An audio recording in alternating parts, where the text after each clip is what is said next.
Good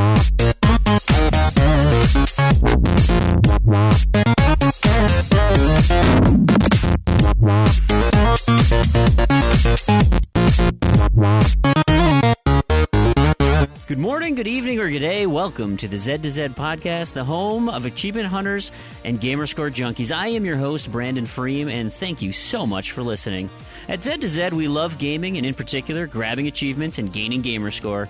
We do the news, reviews, and interviews. If it's about achievements, we'll unlock it. This week's show contains a horde of zombie news. I also unveil my new achievement-related contest. Knobs and Discos makes a triumphant return with a bit of a mixed bag.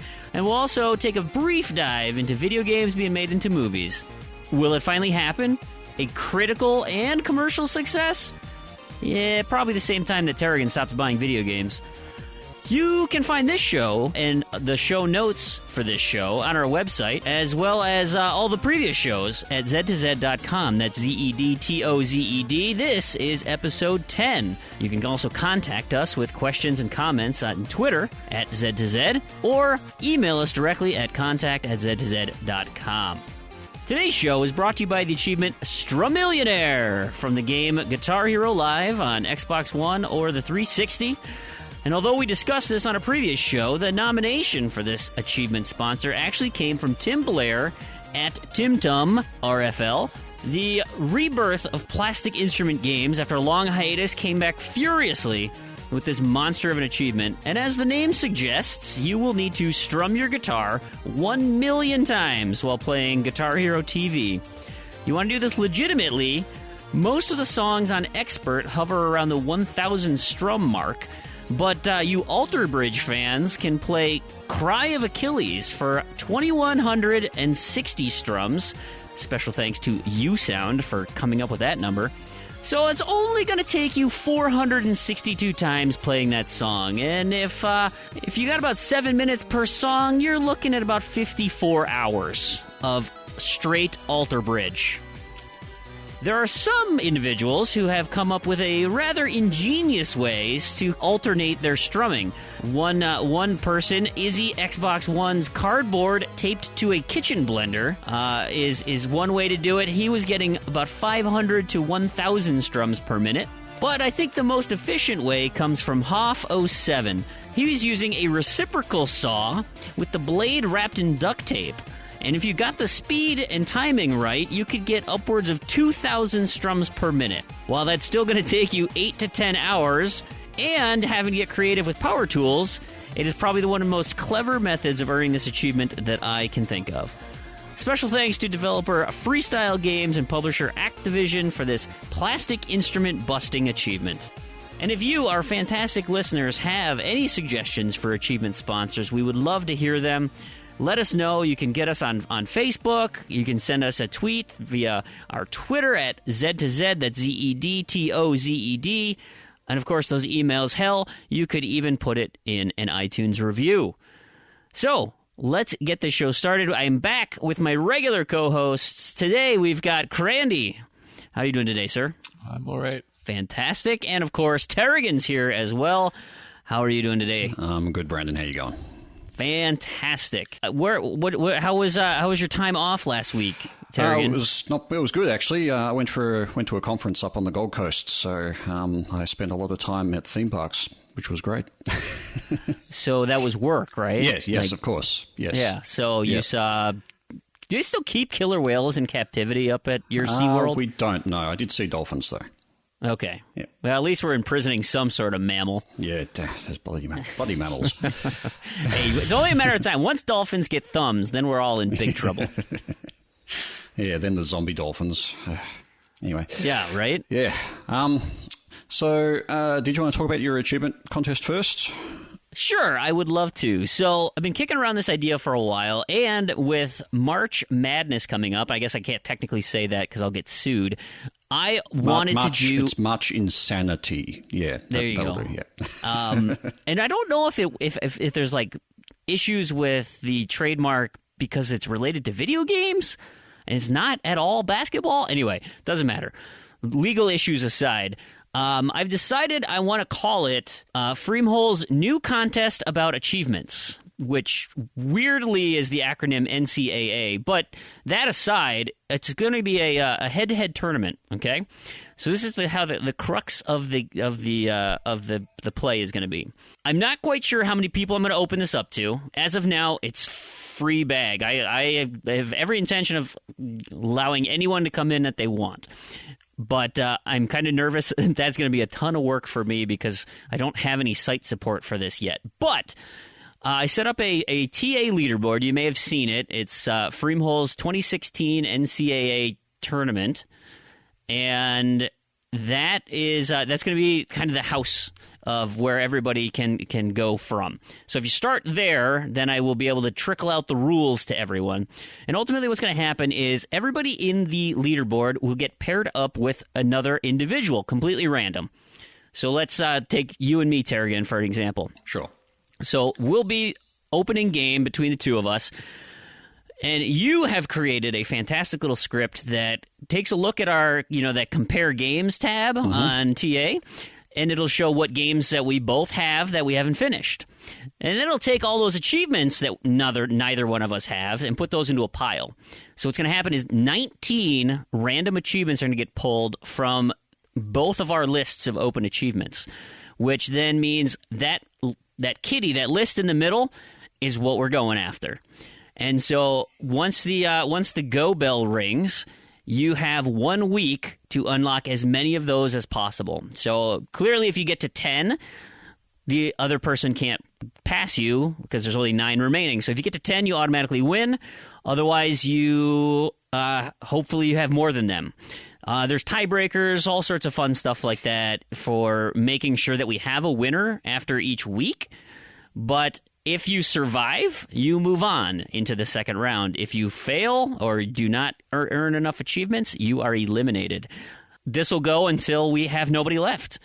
So it'll go head-to-head, back and forth. Hopefully we can, I'm going to keep it at a week because I don't want this to drag on forever. I don't know how many people are going to be in it, but we keep cutting it in half every time, which will work out pretty well. There will be prizes. I have yet to decide how much and what they will be. That is still a work in progress. Well, we do actually have a game code hanging around that could actually be thrown into that pool. Now that I think about it, fantastic. I also have a gift card burning a hole in my pocket that I like to give away as prizes. So minimally, there's some of those things. Hey, and if you have donations that you want to put toward this, I don't have any problem accepting those and passing them on to the community. But all those details will be spelled out wherever I end up hosting it. At least it's on TA. Minimum gamer score requirement, I'm sticking with 20,000 gamer score to kind of keep any of the people trying to game the system and start up a new tag with a bunch of games. Also, you've got to be on TA for 6 months and in good standing, just like the GTA SE. So if you're in the GTA SE, the Great True Achievement Score Challenge, or can be in it, then you can be in my contest as well. That's just to try and make sure that we get some true gamer score people.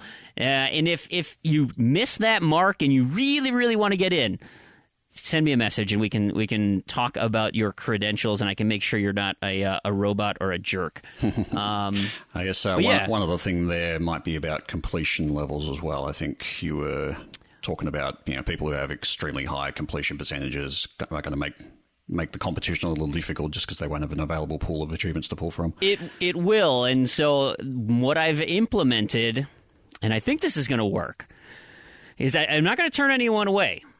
So let's say you have a 100% completion percentage, then your available pool of achievements is 0. And so you will get no achievements generated from your list. And so 10 achievements from your opponent will be generated from games they have, and you will have to buy those games. So if you are a 100% completionist and you're not willing to open up new games or put them on your card, then you probably don't want to be a part of this. And of those high percentages, technically you only need 1 achievement. And so if you're a crazy high completionist, you'll generate 1 achievement to go for, but if you don't unlock that single achievement, you're eliminated from the competition. So you have to have an achievement, at least 1 achievement per round, unlocked to stay in the competition. So, and Terrigan, I know you've also got some filters on there so you can take out all the unobtainables, discontinueds. Yeah, that's really where where Knobs and Discos came from, was a very similar process of those unobtainables and discontinued. So they'll be out of the equation. And so we'll just kind of go with this. This is the first run of it, so please be gentle as I'm trying to figure out the rules. It's not going to start till March. I have every intention of starting it the Monday after Selection Sunday for that basketball tournament that I don't want to say because I might get sued. I have a question. So what's up? What if I've got a decently high completion percentage? Is it going to be the same thing if there are no common games between the two people? If there are no common games, so the list that will generate is 0. Then you will generate 10 achievements, and your opponent will generate 10 achievements from games on their card. Okay. And so, between the two then, so there'll be 20 instead of 19. So technically you can get a 10-10 tie. And then I've got tiebreakers for that. First tiebreaker is the TA score. Second tiebreaker is gamer score. Third is the highest TA ratio. And then fourth is time. But if it gets to the fourth, that would be amazing. It seems pretty unlikely. Right.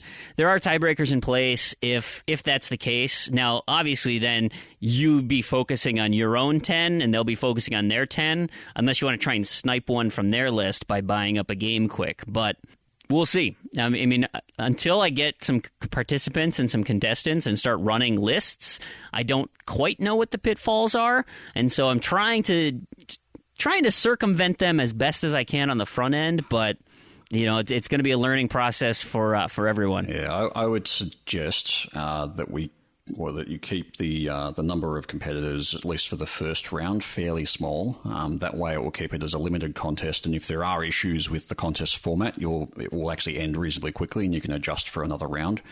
Sure. So yeah, I'd suggest maybe setting an upper limit of like 32 or something like that. So you've got a decent, it'll go for a decent number of weeks, but it won't become unmanageable. You heard him, so get on there quick. NBA Kirkland already signed up. He's like, I don't even know what this is, but it's Freem's running it, and it's going to be fun. So he already signed up. Well, since I'm a member of the podcast now, maybe I'll break my competition hiatus.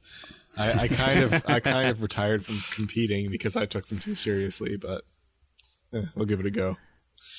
Yep, these are more of like scavenger hunt type contests, not pure scoring challenges. So, and I run all the scripting, so I want nothing to do with this. So that's what we're going to try and do. Hopefully it works. Hopefully it's fun.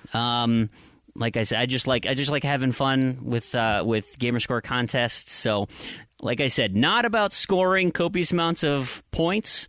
It is about finding individual achievements. And so if that might be an end game achievement. So you might have to run through an entire game in a week. You'll have to pick and choose, but that's the plan. So the leaderboard is up on trueachievements.com. The contest won't launch until March 14th, I think, is that Monday. And there will be rules emailed to everybody. There will be rules posted. Check my blog. Watch me on Twitter. That will be where you can find all this information. Yeah, so I'll put the leaderboard into the show notes for everyone as well. Perfect. So there you have it. All right, awesome. All right, it's something that came up on my Twitter. I actually noticed Smirnov was talking about it. So this is a bit of a PSA just regarding Windows 10. It's having some achievement issues at the moment. Primarily, just achievements just simply don't unlock when they should, and there seems to be no real easy way to get them to unlock when they should. Notably with Tomb Raider, the Windows 10 version of Tomb Raider, some of the story achievements just simply haven't unlocked for people, and even rerunning through the story with a new save hasn't been unlocking them. So it seems like there might be some issues going on there. I know Smirnov mentioned that he had at least one that he's gotten glitched out at him like that, and until further notice, I would suggest avoiding Windows 10 for achievements, particularly if you're a completionist. That would be a huge bummer. So, hopefully that gets all squared away, but keep your eyes out for that. You don't think it has anything to do with like them trying to link like crossplay and get that all functionality, do you? I don't know. Or do you think this is like inherently wrong with the system? I think it's something in the system. It feels to me, I haven't actually seen it in action, but I'm just sort of speculating that when Windows 10 is flagging the achievement as unlocked in the game, it's getting lost somewhere before it actually talks to the achievement app that actually does the communication to the achievement server to unlock the achievement. And if it's getting lost in that point, then it's never going to unlock because the achievement app never sees it. I'm only speculating there. I had some issues with it too. The achievement unlocking on Windows 10 seems pretty odd. The only game I've played on Windows 10 and played, I'm using very loosely here. I imported all of the achievements from Solitaire, and it was weird because they seemed to half unlock. They showed up in game as, I think they were locked in game, unlocked on Xbox.com, and TA wouldn't scan them, but it was missing from my gamer score. So they were like this weird combination of half locked.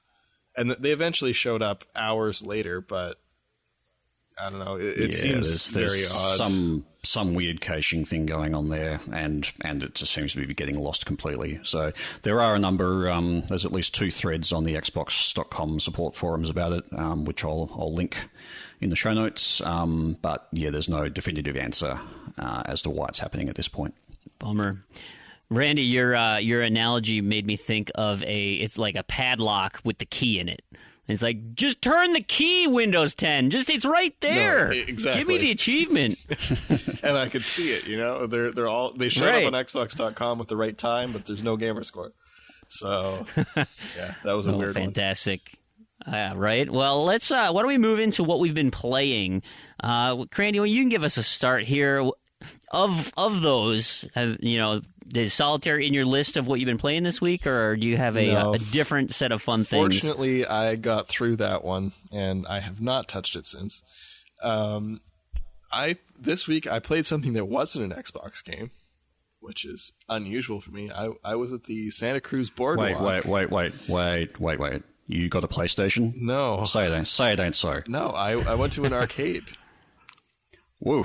Which is this thing from a number of years ago where like from the 50s or something, isn't it? There are stand-up games with joysticks on them usually and buttons, and you put money in them to play them.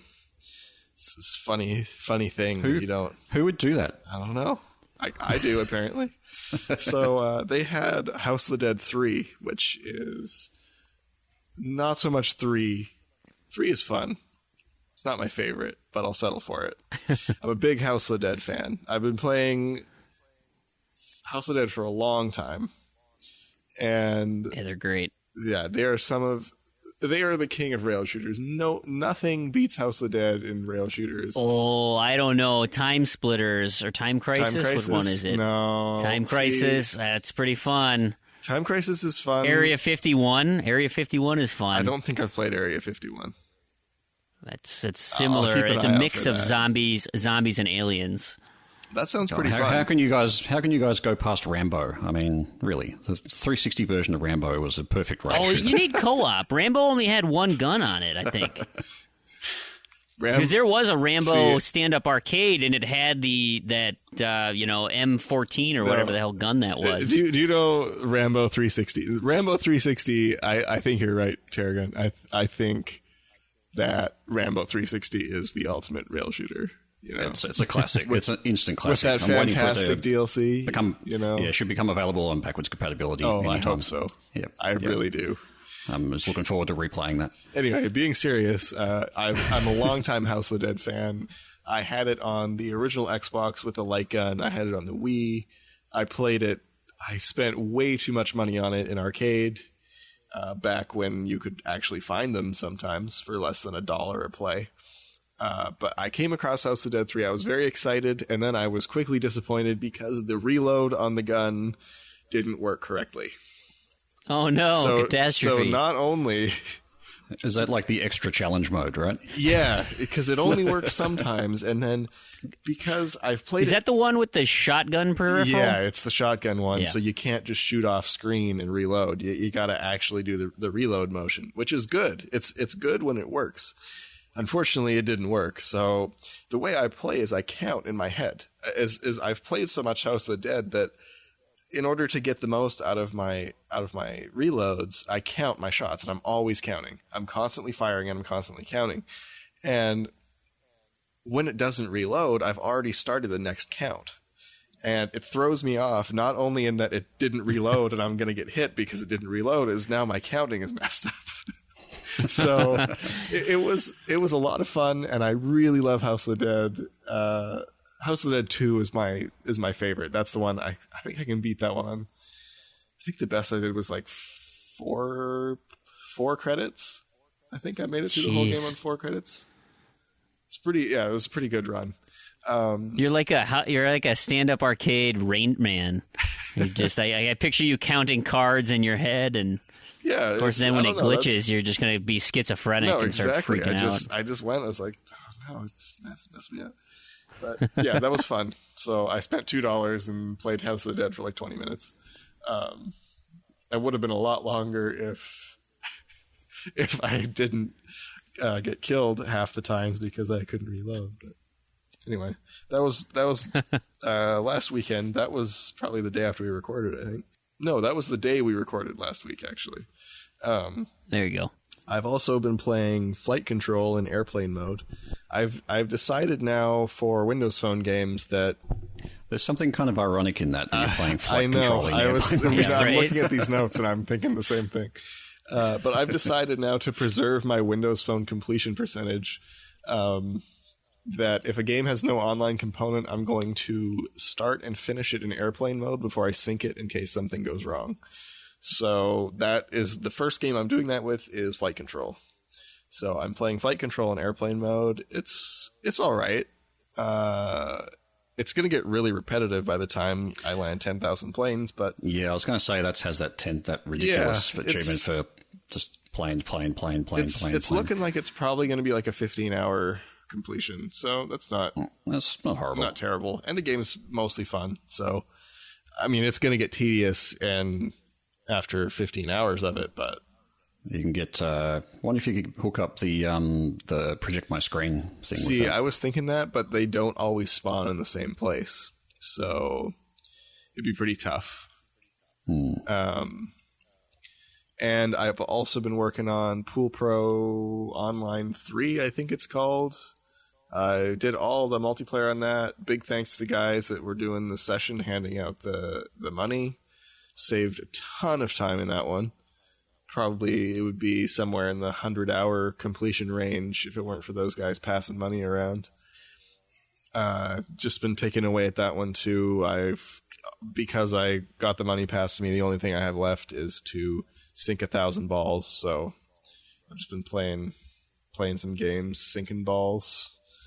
As you do. Yep. I was picking away at a little bit of Perfect Dark Zero.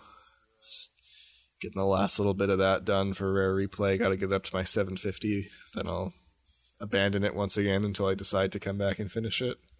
Yeah. Made some progress in Gra. Haven't moved. Nothing new.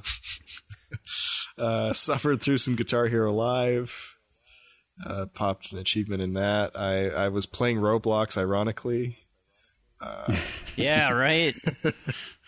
Now that they fixed that one. Oh, that's a winner, that one. That is a winner. Did a little playing on Guitar Hero Metallica. Realized that I've lost all the progress in that I made towards almost finishing the last achievement in that game. No. And got a lot of achievements in Killer Instinct. I'm almost at gold tier now, so I should be popping that achievement soon. So, as always, that one's fun. And there's nothing I dislike about it, so I rated it 5 stars. And that's saying something because it's got microtransactions, but they do it right. I remember I've heard that on last week's podcast. It overcomes the 0.5 drop. Yep.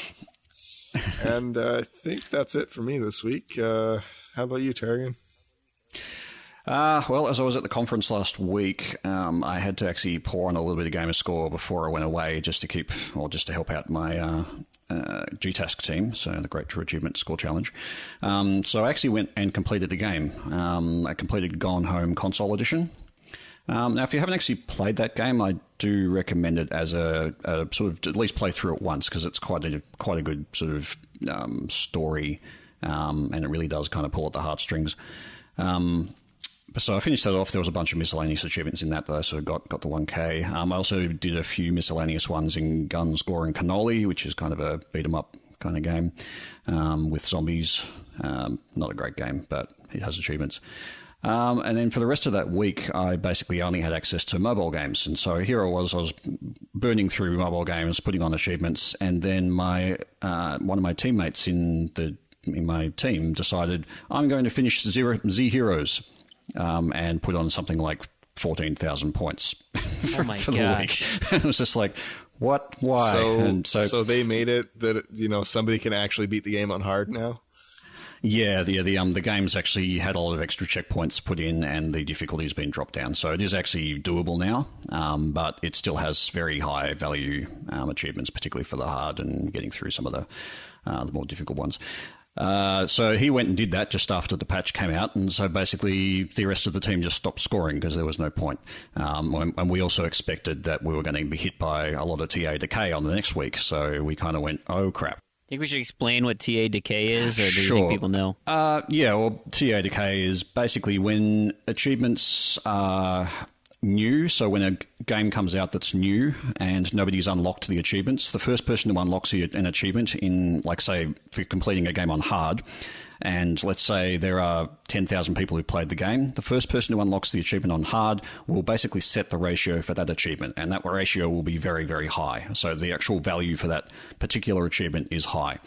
Then as more people start to unlock that achievement, the ratio drops, which means that the score drops. And that gets recalculated once every week, I think, or maybe once every day. I think it's every day for new achievements. Yeah, depending on the game, how long it's been out. So it could be every week or every day. I think there's actually a slightly more complex algorithm in there as well, which does a bit of a comparison on the difference of whether there's been enough change to actually bother recalculating, but that's another story. So Zeros got patched, which meant that previously the extremely difficult achievement for completing on hard and some of the other ones had extremely high ratios, but then it got patched, which means that people can now get those really high ratio ones, which means once the ratio is recalculated, it will drop.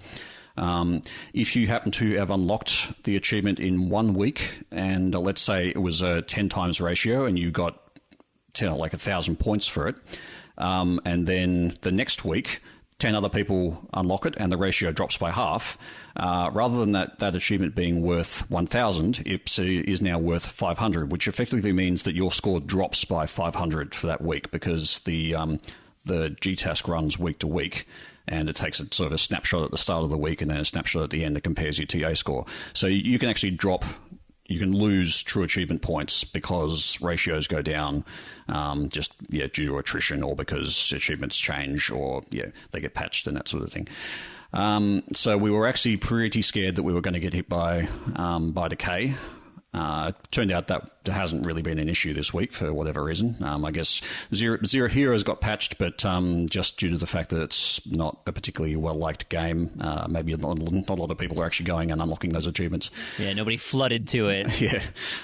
So ironically enough, though, I started Z Heroes just to kind of get some of the achievements and try and bolster our score a bit, fully expecting Decay to hit during the week, but it didn't actually end up happening. So I've kind of left that for now. So I picked up another game, I think it only just came out, called Layers of Fear, and it's kind of my game. It's the kind of game I really do enjoy, which is essentially a psychological thriller with horror elements. So, and Layers of Fear, I think, has probably scared the crap out of me more than many games that I've played for probably a number of years. There's just been enough points there where I've gone, just because they've got these big jump scares, and it's one of those weird ones where you'll walk into a room and you're looking at something, and then you'll activate something and you'll turn around and the entire room has changed on you.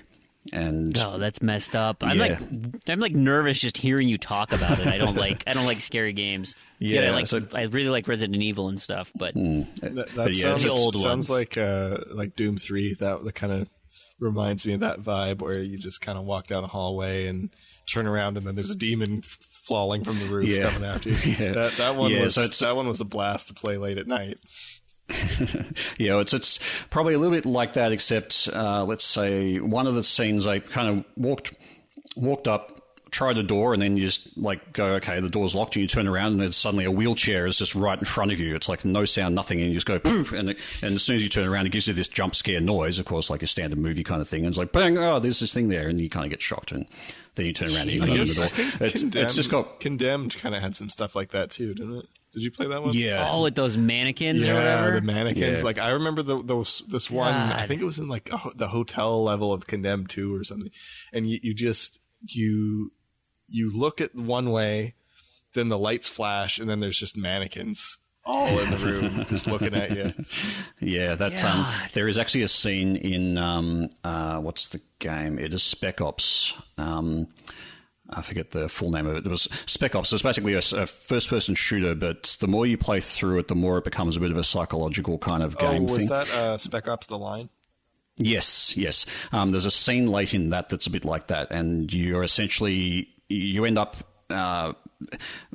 cowering behind this kind of barrel thing whilst this guy in a big suit comes out with his armor, but there's these flashes going on in the room, and there's mannequins in the room, and they just kind of change location as between flashes, and you're kind of going, "What the hell's going on?" I think the thing with Condemned is like I always kind of wondered, was it really happening? Because like I think that kind of added to like, are these going to attack me now, or is this just like in my head kind of thing? Yep. It was a very, very good effect. Yeah. So Layers of Fear is basically that sort of bit, except the entire game. Yeah, I'm going to end up like just leaving the podcast because I don't want to be in my basement by myself while you guys talk about scary games. Gotta pull out Doom 3. It's a blast. Yeah, so let's speak about another scary game, Roblox. I booted that one up and got some achievements in it and then promptly deleted it again. Oh yeah, we were kind of playing Roblox. Yeah, I think I just started it up in the morning and let you guys do it. Yeah, that's what I mean by kind of. Yeah, so I got a bunch of those, but the glitched party achievement didn't unlock for me, so I've had to go and delete that and start over. Not that starting over means much. And other games that I played were actually Condemned, interestingly enough. It's got an achievement on my to-do list that I've been sort of looking to get just for finishing level 7, but I haven't kind of gotten to it yet. Didn't get any points out of that. Alien Isolation, I'm doing another playthrough on that just to get all the collectibles and do a couple of other miscellaneous things. No achievements from that yet. And Oxenfree I've started playing as well because I'd heard a lot of good things about it. But that's kind of you need to finish the game before anything happens. So I haven't finished the game yet. So nothing's happened. How about you, Brandon? Well, this week I made some progress on my monthly goal. I completed Iron Brigade this week. My daughter was sick on Tuesday, so I stayed home from work to watch her. But she was like not really sick, so I was like, "Hey, you go play. I'll do my own thing." And so I ended up grinding out the last bit of kills and placement kills and collecting scrap in Iron Brigade. For that one, my personal favorite to do that is the refinery. It's like the second level. It's really early in the game, and it might not be the best in terms of collecting scrap, like time per investment. I think it's like 7 minutes, you get 1,500 scrap and like 150 emplacement kills. But it's like the easiest setup, and it just simply just writes itself. You don't have to do anything as far as maintenance goes, really. And so like it was just easy as cake, and I could, just let that thing go on autopilot. Finish that up, that Rasputin achievement, last one. So that puts a bow on the Iron Brigade completion. I've also been doing a lot of Destiny this week, trying to get my Titan mastery. And I'm getting close. I have like 3 or 4 bubbles left in my Titan skill tree. So I've been doing the dailies and just trying to get bounties and stuff. And although there is on Destiny, I saw Destiny on sale this week, or no, I think it was on clearance actually. I think it was at Best Buy for $9, and I have Gamers Club unlocked, so I could have gotten another 20% off that. I looked at it, I was like, nah. And the thing is, Vanilla Destiny is not worth buying. You're better off getting the bundle with the Taken King. It was that too, because I know the DLC is fairly substantial and expensive. I'm guessing that's probably why it was on clearance for $9. Probably. Now, there's no achievement associated with it, but it was a personal achievement that felt pretty darn good, and that happened last night.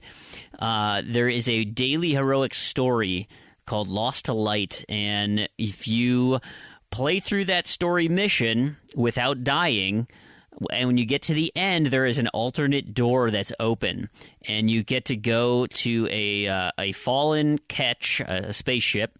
And when you get up there, you find out that the Ketch is filled with Taken, the bad guys. And they say, you've got to wipe out every Taken on this ship, and you've got 10 minutes. It is probably one of the more difficult challenges to do.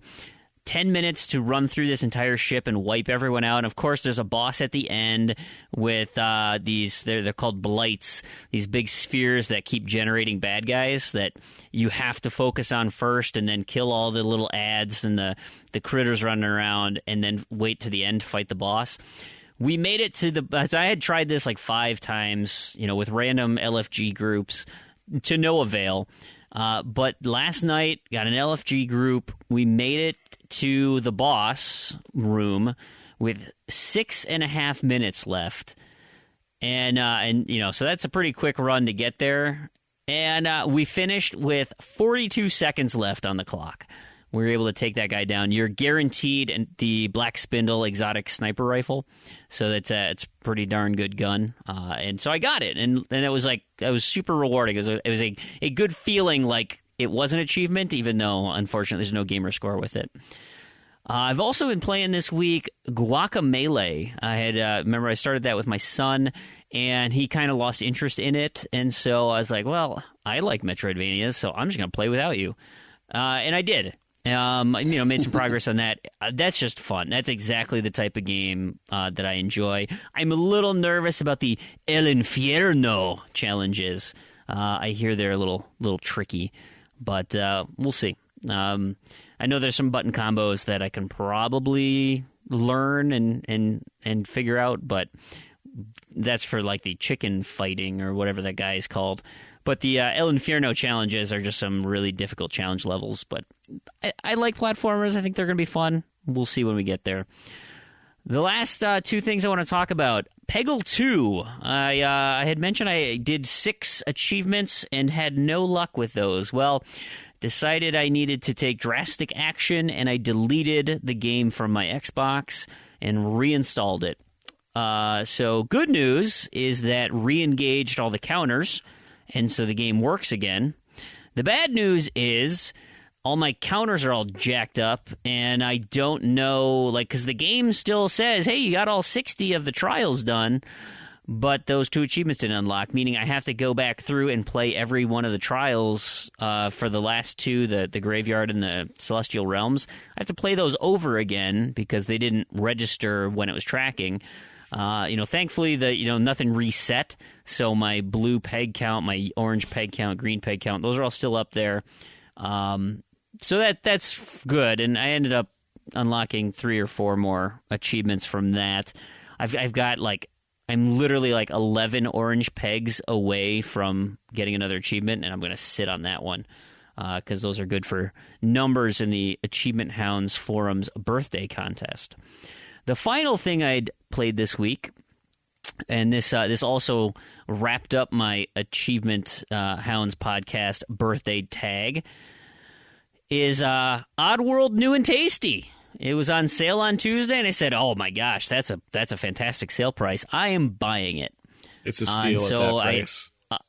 I thought of you when I was playing it, and it was great. And in that first achievement that most people will unlock, for those of you who don't know, it's a 2D platformer, puzzle platformer. It's actually 2.5D.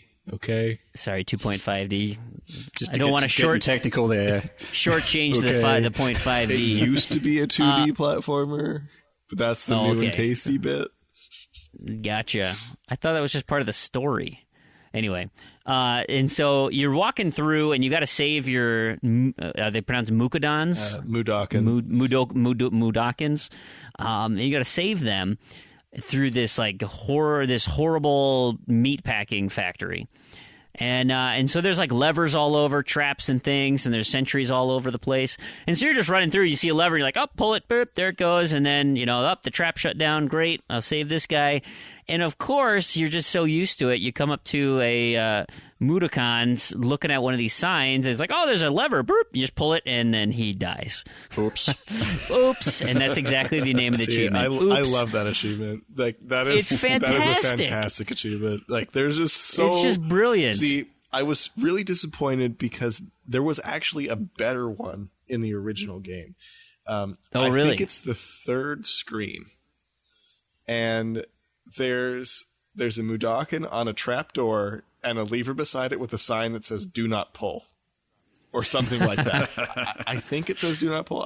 I'm gonna have to double check that, but it's fantastic because you know exactly what it's gonna do, but everyone pulls it.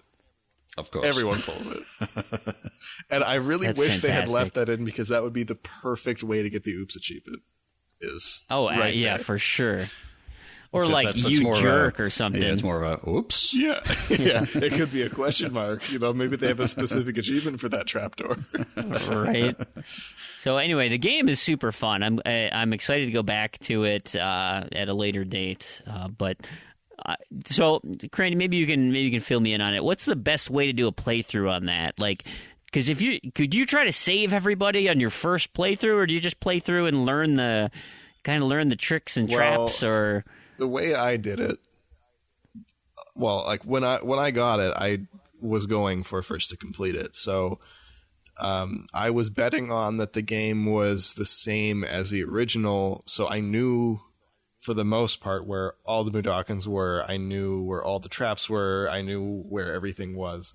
But if it's your first time playing, really the best thing is to get a feel for the controls and get a feel for where the traps are. The game itself is not long. When I did a speed run getting all the Mudokons, and I think combined I got the new and hasty achievement. I think that's for having them all add up to less than 3 hours or something. Let me check. Oh yeah, yep. And that's for getting all 300 of them on, and I did it on the hardest difficulty. So the game itself is not long, but it has great replay value because you can go back and save them, because you can do things without dying. So overall best time of less than 3 hours. So that gives you an idea of how quick you can run through it. But yeah, I wouldn't try and save them all. If it's your first time playing, I wouldn't try the first time because it's a lot of work. And you probably get too frustrated. There's a lot of them are pretty tricky from what I recall. Yeah. I reset a bunch of times, and even just learning the call outs, right? Yeah. Oh, hold on, wait, follow me, do this. See, it's follow me. The beauty of this one is they added quick save. So in the original, you didn't have quick save. You had to go back to a checkpoint if you messed up. So now you can quick save whenever you want. If you don't, if you're not sure something's going to work, you just make a quick save and then try it. And if it doesn't work, you load it. So that'll be the biggest thing when you're going for your full savior run is quick save, quick save, quick save. The other thing I recommend is playing on classic controls, because in the classic version, the entire game was made up of invisible squares. So when you tap, no matter how little you tapped the D-pad, you would always move one step. And that would be super helpful, because I kept overrunning and getting hit by pieces of meat. And it also, what it does is it has a toggle run. So in the new version, and this really threw me off at first, and I'm really glad that they thought of this when they were making it, is I couldn't play it because it would automatically run. You couldn't, because when you approach one of those mines that you have to deactivate, it's on the timer or the loop. Yeah. It's very hard to get close enough to them without accidentally running into them, because you just tap it a little bit too much. Oh, you're dead. But with the squares, you know exactly, oh, okay, I tap it once and I'll move one square. So playing on Classic, I don't know why they're not on by default, but they make playing the game a whole lot easier. They make jumps a whole lot easier because the entire game was originally designed around spaces, and it's still it essentially still is, because at its core it is the same game. So definitely, that's a super good tip. I appreciate that. Yeah. That gameplay mechanic actually reminds me a lot of Prince of Persia.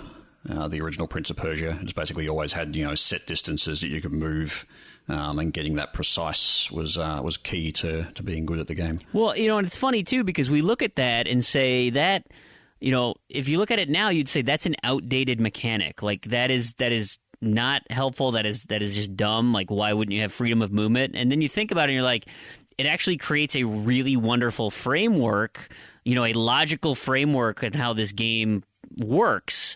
And it fits the theme of this, just you're doing puzzles, and your puzzles are set in a logical block ordered pattern, whereas technically running around willy-nilly makes sense from a real standpoint, and modern games do that, but it just makes life so much more difficult when your guy kind of slides a little bit before he stops. He doesn't stop on a dime. And I guess new games will have that factored in. They'll actually have the allowance for the fact that you will slide. So that's true. Trying to then retrofit new style movement with an old style game without putting in a bit of an allowance for the fact that you will be a bit less accurate doesn't work. Well, the thing with Oddworld too is when you play when you play on Classic Control, you still do slide around, and you still have free movement.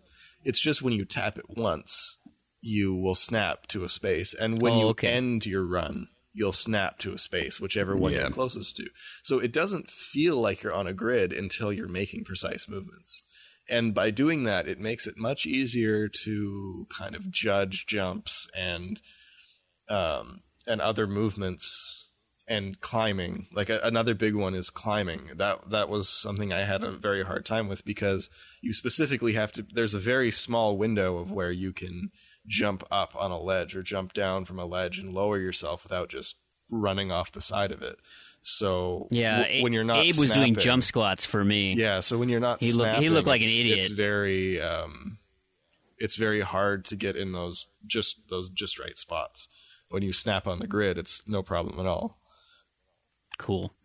Well, that's super helpful. That'll make my playthrough much less of a headache. So that I think that wraps up our recap of what we've been playing. Let's move in. Let's just do a quick touch of the news. There's only a couple things I wanted to mention. The February update was rolled out this week, or last week, I guess, when you're actually hearing this. And there's just two pieces I want to touch on that are so nice for me.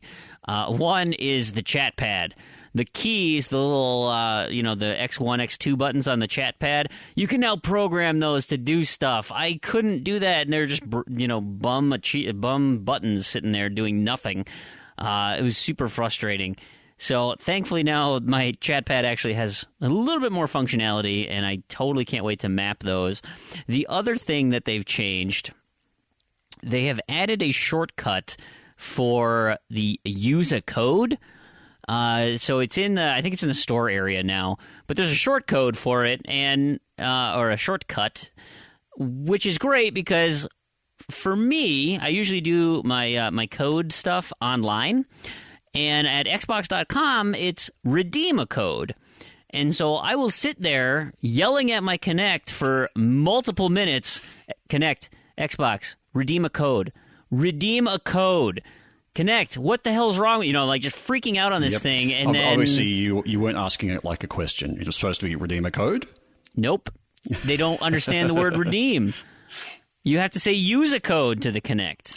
Yeah, that's I can't get redeem to work, and maybe it works. I don't think it does. That doesn't. It gets me as well. I was just I constantly say redeem because that's what it is online, and I'm like, that's just so frustrating. It also doesn't now that help there's a shortcut, that the redeem code on the dashboard is so hidden that every time I try to redeem a code on the Xbox, which is not very often, but sometimes I do, and it takes me like 5 minutes to find it because it seems like they move it every time I want to use it.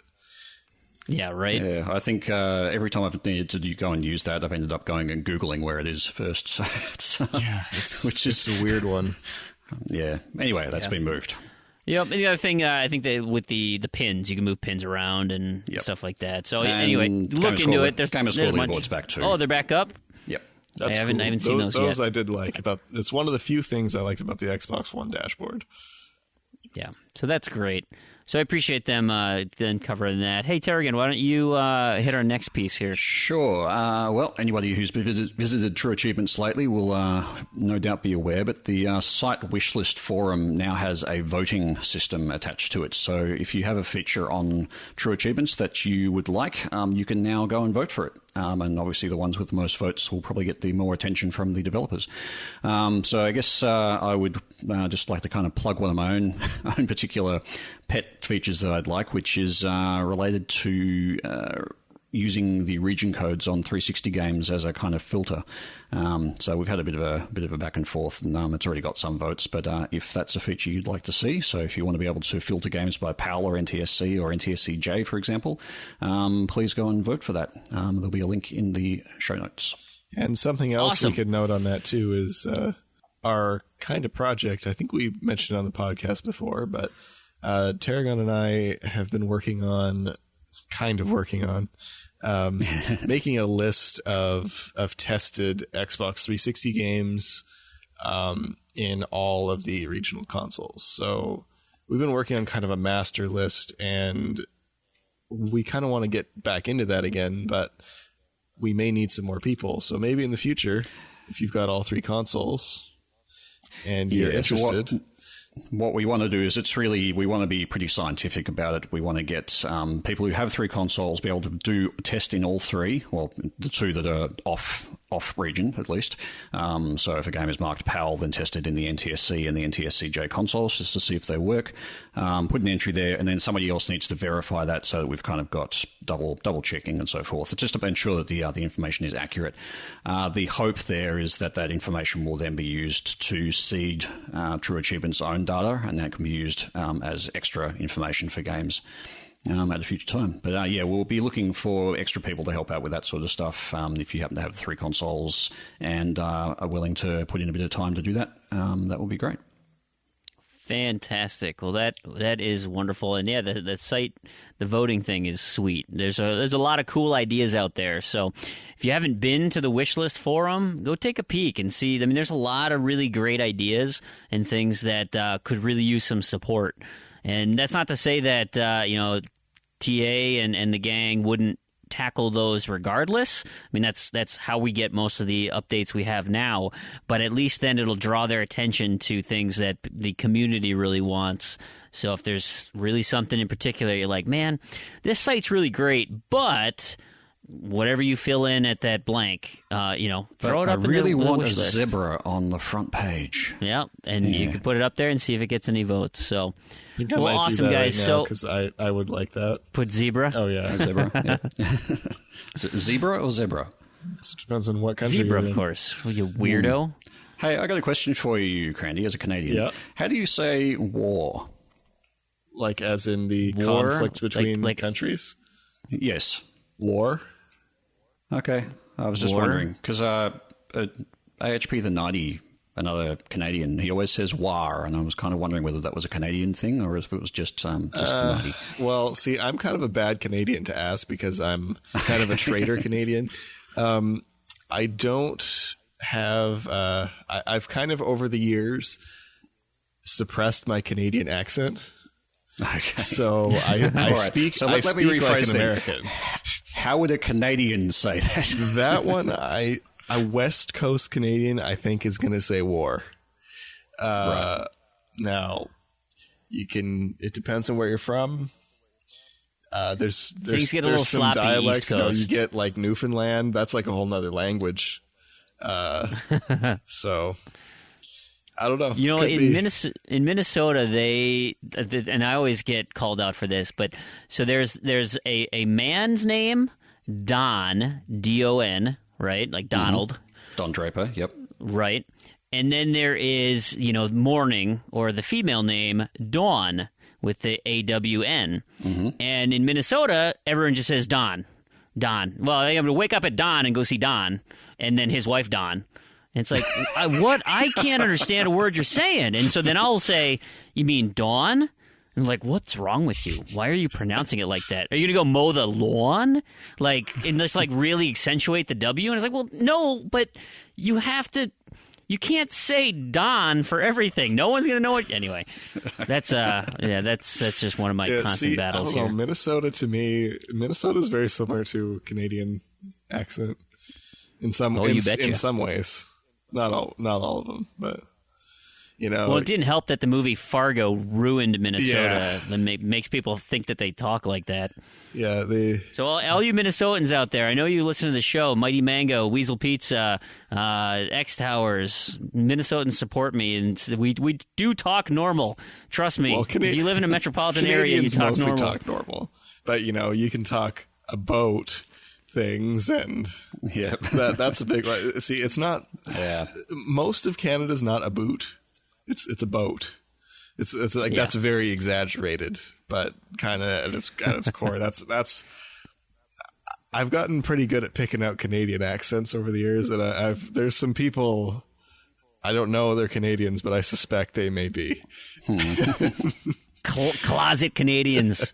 Yeah, I think we get a similar thing with the New Zealand accent. They tend to stress things a little differently, particularly when you're talking about, say, numbers. So the numbers. Say the number between 5 and 7. What is that? Yeah, it's sucks.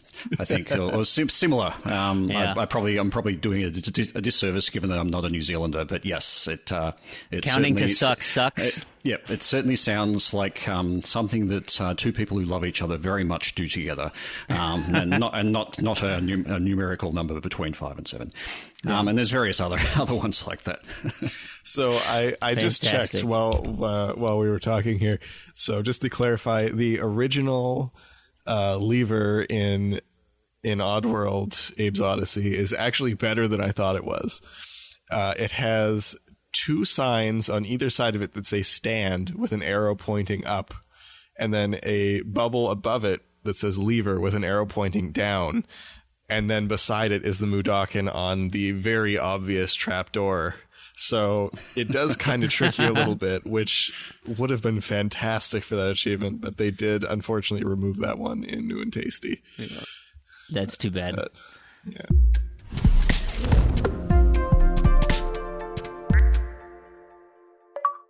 Let's move into listener feedback and questions. I want to thank everybody for taking the time to send us tweets, retweet about the show, talk about all the positive and wonderful things that hopefully you enjoyed listening to. We had some new Twitter followers this week. I wanted to have a special shout-out to Kyle Worley at Moronic Cal, one of the hosts of the Achievement Hounds podcasts. We thank you for your patronage. Let's get started. So, Terrigan, we had a Skype message. Well, X Towers just said he just listened to the Macca episode and that we hit it out of the park with that episode. So, thank you. We've heard a few good comments about the Macca episode, actually. So, thanks for that. Yeah, Macca was great. Thanks, Garrett. I appreciate it. Yeah, and thanks, Macca, of course.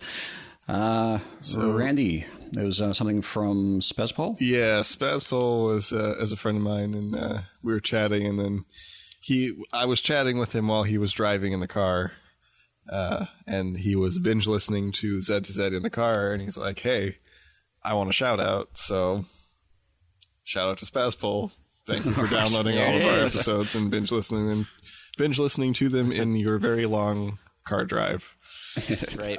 Next, road Skyping. Yeah. He's got a pretty. I don't know. Actually, I don't know what his setup is. I mean, I assume it's decent because he Skypes me from the car all the time. So that sounds really safe. Well, it's hands-free. So okay. Next, we have a comment from JJ Aldana too. Before you go on to that, Spazpol actually did say something else there about making a drinking game related to your Graw grind. Oh, so every time I mention Graw, you take a drink? Yep. Okay, well, I would have been so drunk on episode 9. I think, yeah. I don't think we'd get through an episode. Yeah, that was And that was it was spaced out too. So it's not just in recap. It was the entire episode. You would be drinking significantly. See, I don't even remember talking about Gra that much. I just talk about it all the time. It's just that's just what it is. It's just part of my life. Just Gra. There's 6 shots right there. Yeah, we've literally just drunk a bottle right there. Stop, I can't take anymore. Poor listeners. Now, all right, poor Spazpole, he's driving, now drinking. What are we doing? We're a terrible influence. And, okay, so on to the comment from XJJAldana2X. He sent another friend of mine, he sent me a message on my personal Facebook. He said, for your next podcast, you guys should talk about achievement hunting on Android and iOS. He was mentioning that he recently switched from Windows Phone to, I believe it was an Android phone, and wanted to make progress on games, games that transfer over from his Android phone when he doesn't have his Windows phone. So I saw that question and I thought, well, yeah, the problem is that there's not really a lot to talk about because there's only, I think on Android there's only 3 titles or something like that, and iOS is only maybe 2 or 3. Well, there's not just those, but there are a number of at least Gameloft games. I don't know if there are others that sync through a Facebook account. Really? And okay, those, so I believe, do carry over to Windows Phone. Yeah, that's interesting. So there are a few. So it's something we could look into. Yeah, for sure. I don't know all of them offhand, but I'd be interested in that because there's probably, my primary phone's an iPhone, so I have 2 Windows phones that I use just for gaming, but they generally sit at home and I don't sort of roam with them. But yeah, that's like me. My primary phone's Android, so I have 4 Windows phones that are all never connect. Well, one of them is connected to a cellular network, but I don't almost ever use it. But yeah, usually they're just the gaming phones. They just come along when I want to play a game. Yep. Yeah. So, but if I could maybe get my Kingdoms and Lords, world or something like that on the iPhone, I'd be able to progress some of that. So yeah, that's certainly worth looking into. Yeah, I didn't know that either. I'm Android myself, and I constantly look at how sad I am that I play copious amounts of phone games and get nothing for it. So you could play Snap Attack. Snap Attack has been my go-to game on Android for 2 years. I hate it. That's true. I got most of the achievements on that game. I don't want to do those grindy ones. Hate it. Yeah, it's dreadful. Yeah. It was fun. Awesome. It was fun for 200,000 points. After 200,000 points, no fun. There is that. We had an iTunes review this week from the White Jay-Z. So thank you much. He says, this is one, if not the best new podcast out there. If you enjoy Xbox Gamerscore and games in general, this podcast is for you. Great job, guys. Thank you, White Jay-Z, for the iTunes review. And something that we should mention is, so I do a great job on looking at the U.S. iTunes.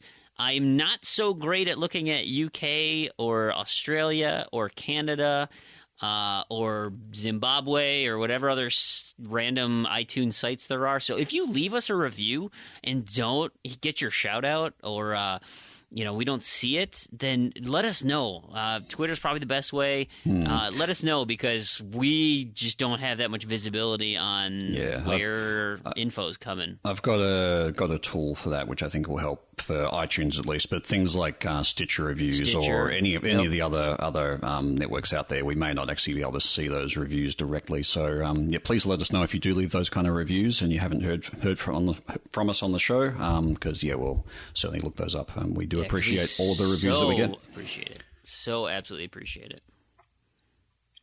All right. Well, I had another little sort of back and forth with McLovin Legend, our number 1 fan, who seems to have retained that because I haven't heard from Big L for a while. So McLovin Legend is back to number 1.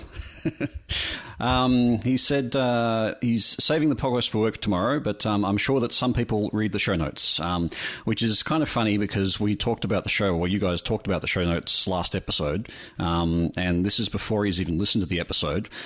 He's mentioning that some people read the show notes. That was because I actually put some comments into the show notes basically saying, hello, is anybody out there? Is anybody even reading this? Hello? Hello? Yeah, that was a screenshot he took, too. Yeah. That's funny.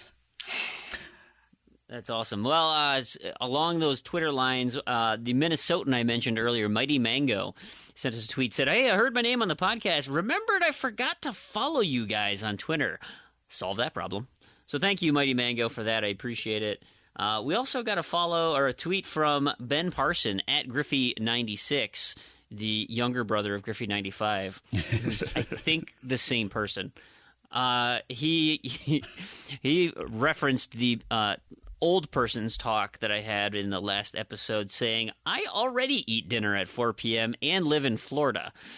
I am well on my way to old age," and I think we all do feel like that at some points. It's not fun getting older, and let's just say recording this podcast as late as we are, it's going to be a rough morning when I wake up to start my day. Well, it's only quarter to 6 for me. That's true. Sometimes it even feels a little late for me, when we do these late recordings, and I'm 2 hours behind you. That's right.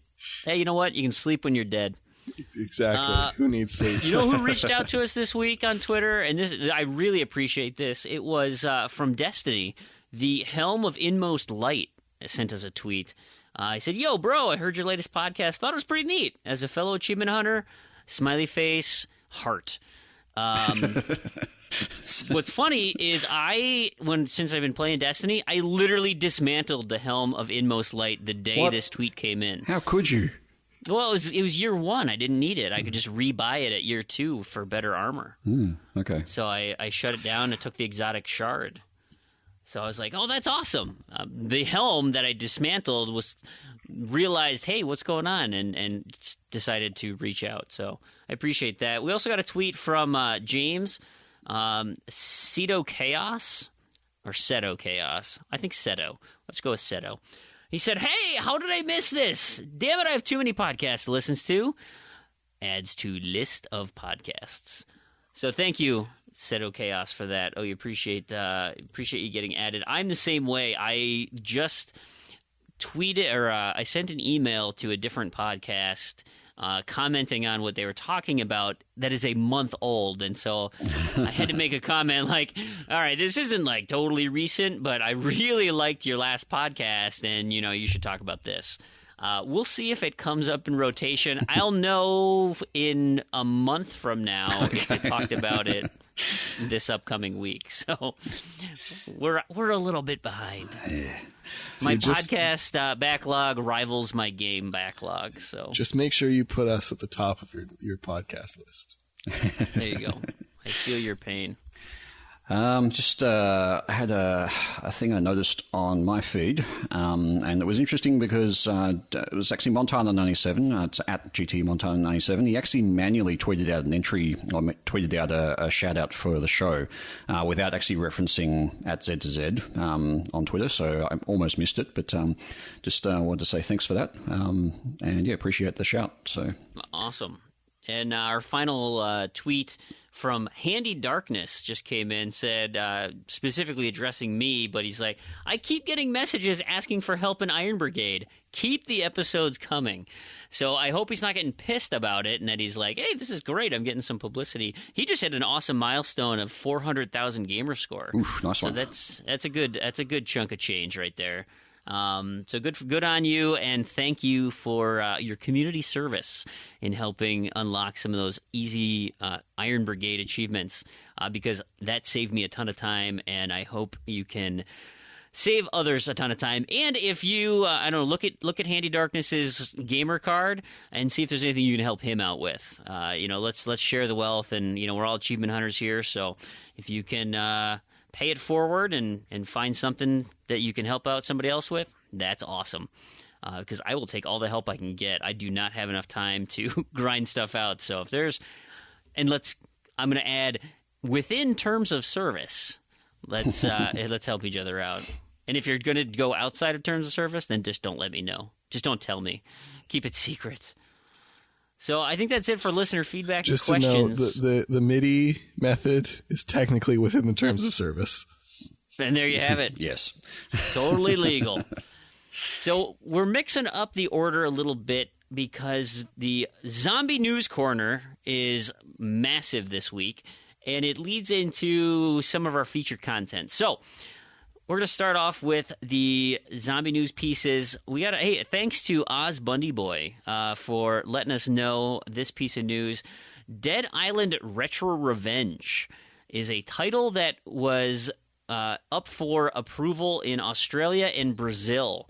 Not much is known about what exactly this is. There's a lot of fake company. They have some sort of placeholder publishing company. They don't list who the publisher is. The developer is like some Koch Media Group or something.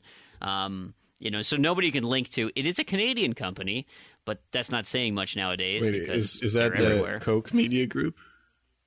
Yeah. Who's that through? That's Capcom? No, that's Deep Silver. They own. Oh yeah, okay, that Koch makes Media sense. Group owns Deep Silver, which they own Dead Island. Yeah, would make sense. Yeah. So, but we don't know if it's trust the Canadian to know.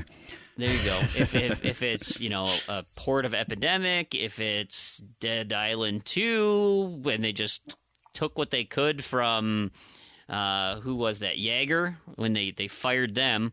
So maybe it's a Jaeger's game I don't know. Nobody knows what this is, but apparently it's got classification. So keep your eyes out for that piece. What we did get from Techland buddies, or Deep Silver's buddies, Techland, on Dying Light, that so the following just came out, the large expansion for Dying Light, that introduces a whole new giant area and vehicles and all this stuff. Actually, so much content that they increased the price of the season pass from $20, I think, to $30. But they're also saying they're still going to support this game through the entire year, and that they're working on additional content to be released at a later date. So this is the gift that just keeps on giving. I'm excited to get into that. I hope my season pass also covers this new stuff. That's really how games should be, though. Why are you abandoning them after 3-4 months when people still want to play it? If it works, obviously. But I think the games that do continue to have support in the long term, that do relatively well when they first come out, do okay. I don't know why everything needs to be ended in 6 months or whatever it is. Yeah, EA. Yeah, but you can monetize all those tiny little changes into more garbage products. And I would gladly pay more money for more good content, but so rarely that good content comes out at a reasonable price that makes me not want to buy more content. So really you're saying you're part of the problem. you don't buy the content, so therefore... Well, I buy the good content. Okay. Like the biggest one that comes to mind is actually BioShock Infinite. That DLC was fantastic. It was Burial at Sea. Burial at Sea was amazing. That was one of the best DLCs I've ever played. Yeah, there's a few pieces of DLC out there that are real gems. We should make a list at some point of our favorite DLC. Funnily, the other one that comes to mind is actually Minerva's Den in BioShock 2. I'm sensing a pattern here. Right. Well, most of BioShock 2's DLC was trash. Then there was Minerva's Den. So it had 3 trash, 1 good one. Actually, it's funnily enough, speaking of Minerva's Den, did you know that the part of the development team that did Gone Home actually did Minerva's Den? Yeah, no, I knew it was done by a different team. I didn't know it was the same as them, though. Yeah, so because actually, Steve Gaynor, if you go through the developer commentary, they reference Minerva's Den a number of times. So that was interesting. Yeah, he was just on IGN's podcast, Podcast Unlocked, early in January, talking to Steve Gaynor of Fulbright, and he was referencing all the work that he had done on. I think I'm getting that right. Anyway, the mic kept cutting out, so I feel really bad. They had some huge technical issues, but oops. Anyway, Plants vs. Zombies 2 is it's available now on EA Access, and it'll be released for everybody by the time this podcast comes out. There is a 10-hour trial available on EA Access. Not sure how much gamer score you can get in 10 hours, but you can probably get a good chunk of some of the low-hanging fruit if that tickles your fancy. And then there's a small incentive for placing a pre-order before March 1st. You get Peggle 2. So they'll throw a bonus game on top of that for you. But if you're going through EA Access, you kind of already have access to Peggle 2. But anyway, so just you'll get it for free. Question there, is there going to be a play the game early during the trial period challenge for that one? Probably. Probably garbage like that. Actually, you don't remember the old Plants vs. Zombies? Did that have challenges? Garden Warfare 1 on the Xbox One? It was early in the life cycle. Yeah, I don't recall. I don't either. I played it too late, so I definitely didn't unlock them. Yeah, I don't remember either. I have it on the 360. I haven't played it. I've had it for like a year. I haven't played it. Don't know why I keep doing that, but I got a really good price on it. So I grabbed it. You're talking my language here. Yeah. Absolutely. The other thing we should never play them. The other thing we should note with Plants vs. Zombies 2 is True Achievements is doing a contest for that game. They are giving away 2 custom Plants vs. Zombies Xbox One consoles. I believe they are from EA directly. Wow. It is only open to residents of the UK, though. So they're cool-looking consoles. Yeah, they are. I love promotional stuff like that there's only a couple of. Hey, well, Australia and Canada are part of the Commonwealth. They're technically part of the UK, aren't they? So that's how it works, to right? be entered in that, I believe you have to unlock one of the easiest achievements during a session. And I think it's like visit somebody's garden or something. So basically you got to be the opposite team, I think.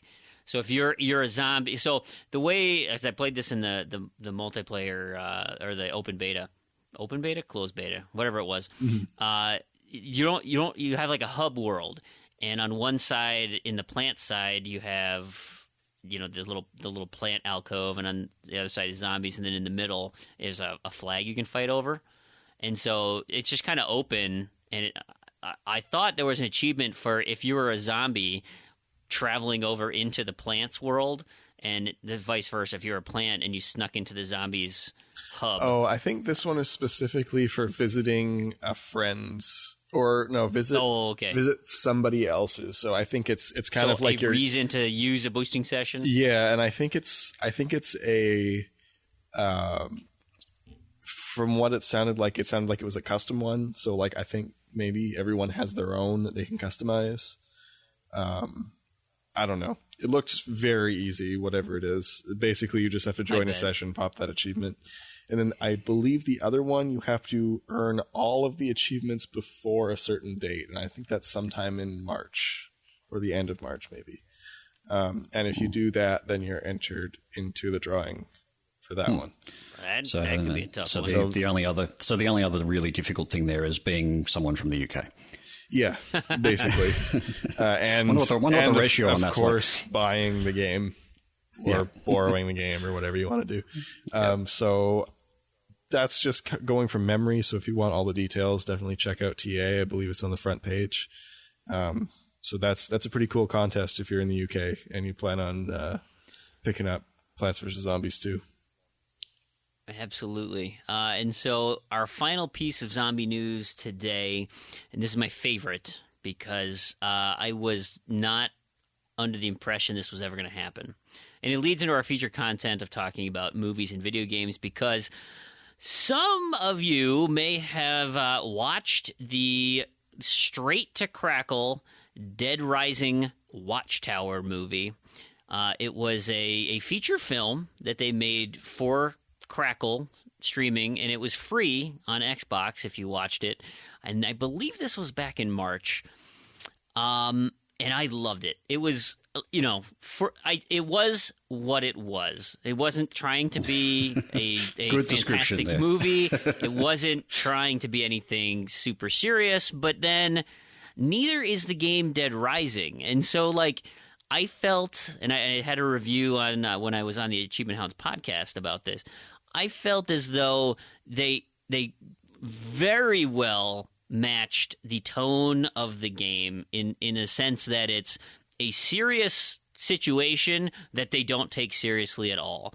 And to the point of they did a lot of references that you have in the game. For instance, Jesse Metcalf's character, and this is a new character, a new protagonist in the world of Dead Rising. So it's a different city, and so Jesse Metcalf's character, the TMZ type entrepreneurial reporter, is just starts getting swarmed by zombies, and he just kind of freaks out and just grabs whatever's near him. And so he's throwing toasters and he's putting cones on people's heads, and he's just like improvising with everything he can. It's like, that's exactly what the game is. And then even some of like the tense moments where there's a zombie coming down on you, and then something kind of silly happens. And it's like, that's exactly the game. And I think they captured the essence of the game really well. Again, the acting was adequate. The special effects, they leaned more toward practical special effects, which I appreciate. Not much CGI, because that gets dated pretty easily. So I thoroughly enjoyed it. And of course, like in the Dead Rising video games, they left the door wide open for a sequel. And I thought, okay, yeah, I don't know how a free movie on Crackle streamed through the Xbox is going to make money. Apparently it was successful. I don't know how that's the case, but I enjoyed it. And they're making a sequel. It's called Dead Rising Endgame, and they released some information about the cast list. So Jesse Metcalf returns, Keegan Connor Tracy, and Dennis Haysbert, they all return. A new character, Billy Zane, joins the cast. I hear he's a bad guy. And in the cast list, so not the actor, they do say who the actor is, but the character name is Chuck Green. You will remember him as the protagonist from Dead Rising 2, the motorcycle guy. So he makes an appearance in this Endgame version of the movie. There is no mention at all of Rob Riggle reprising his role as Frank West. Now, that would be a fantastic, like, surprise type announcement, like a hidden thing, because his role in the first movie was fantastic. He played Frank West in talking on a news broadcast, and, I mean, it was a little disjointed because of the fact that it was always intended to be a streamed movie or have spots for a commercial break. And so they purposely set up these, jarring moments where they pull you out of the action and talk to Frank West in this news broadcast type setting, and because then they can fit in commercial breaks better to help support the development of the movie. Fine, I'll look past that. That's whatever. But when they can't come back from break, or when they go into break, and Rob Riggle gets to be Frank West, he says some of the funniest stuff. It's like, and it's just completely, there's some swearing. It's just completely irreverent. Like, even though he knows he's on a news channel, in theory, he doesn't give a crap, and he'll just say whatever's on his mind.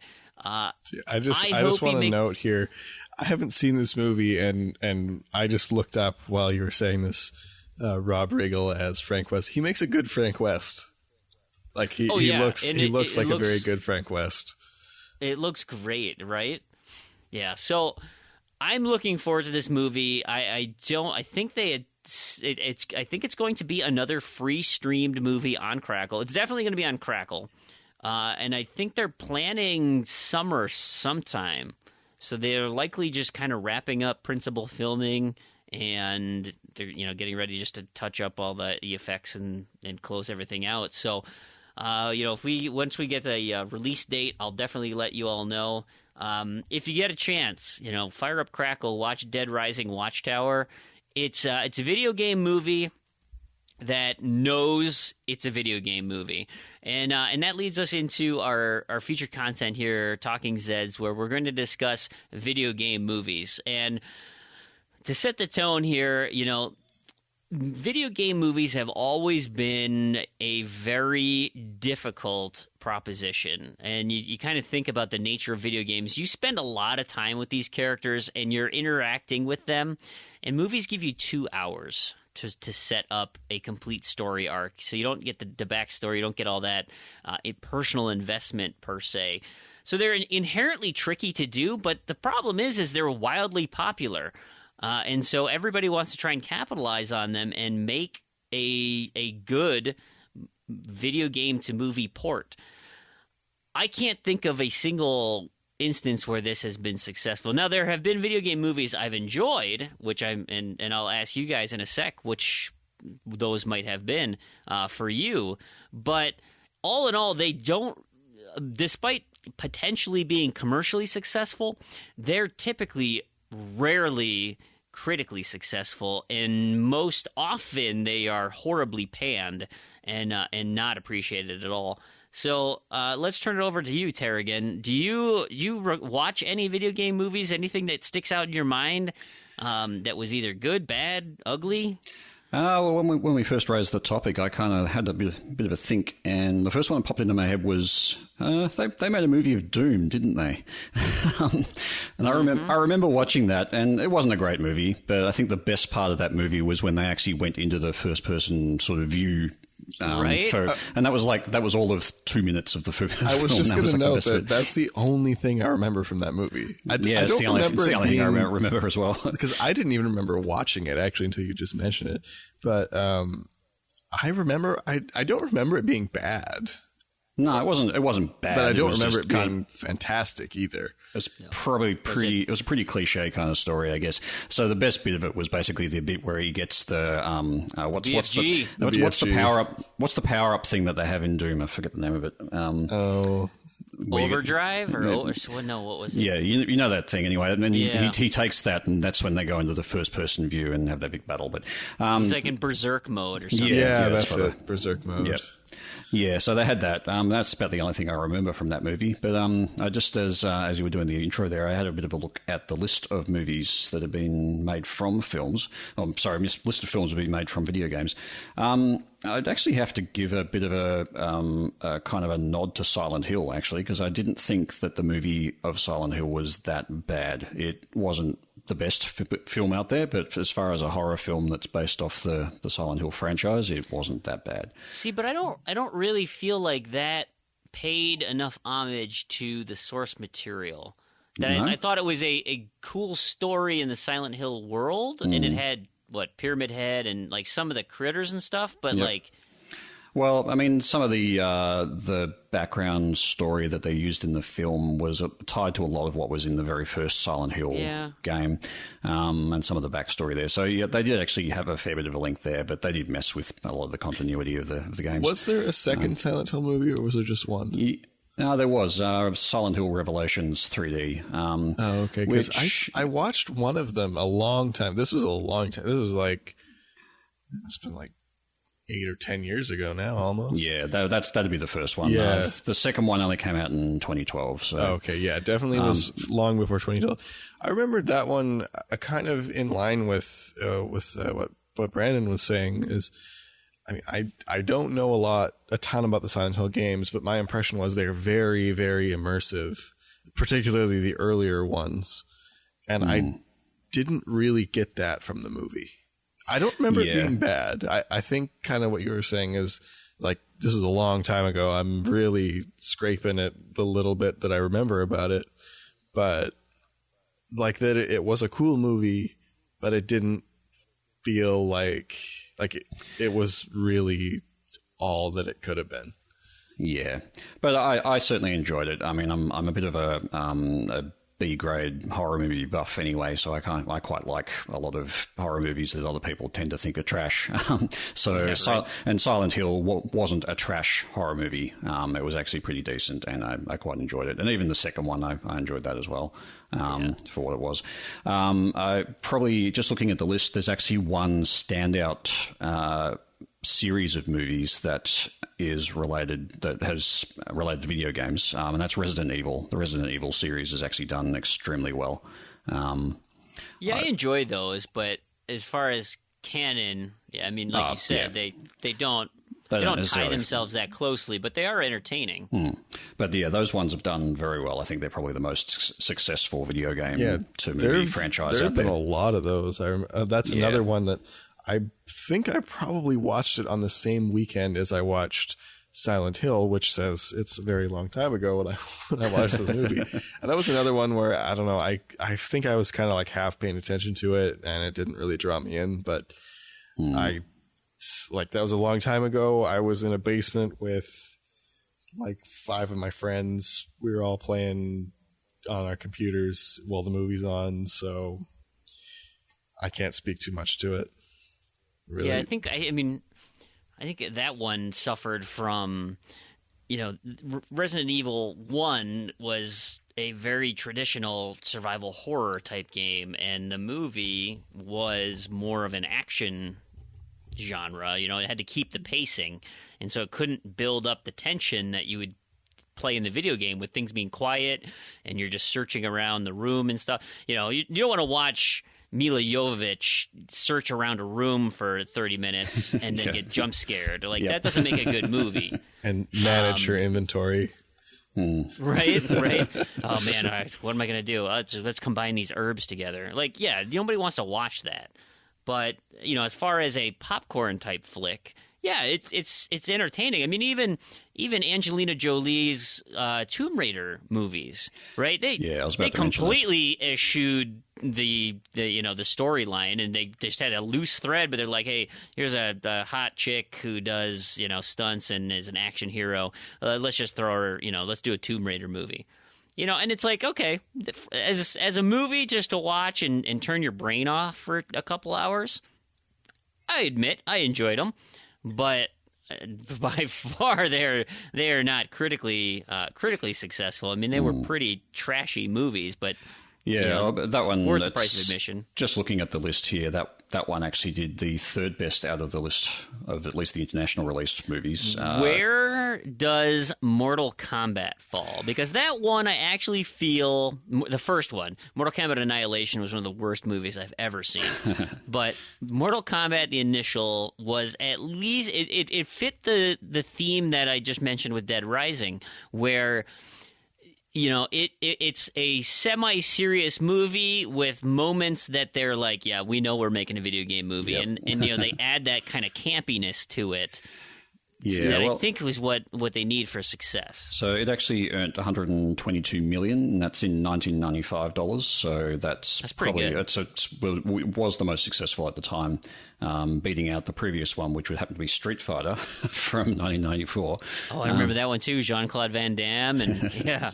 Oh, that was with Mortal Kombat, they could have actually gotten the real actors to play the characters. That's true. Right.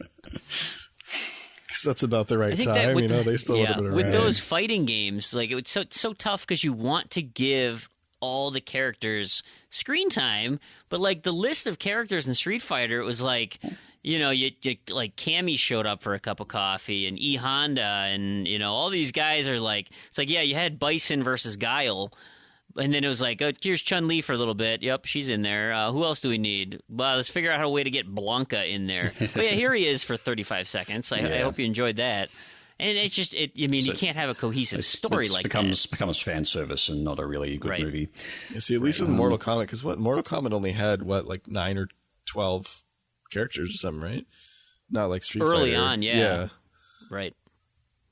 And it kind of just kept the classics, the Goro, the Sub-Zero, Shao Kahn, Johnny Cage. They had Reptile. Was it the Reptile guy? I forget his... They did. Yep. But I think that was the second one. That was in the second movie. Was it? Smoke and Reptile. Okay, yep. But yeah. So anyway, one that I've wondered about in movies, getting off of Mortal Kombat and successful movies, was, I believe it was for Sci-Fi Channel. I think they did a Red Faction movie. They did. I just saw that in the list before. It was Red Faction Origins. Yeah, something like that. And that's one, I don't know why I haven't watched it, because I've been meaning to watch that one for quite a while now, because I really like Red Faction.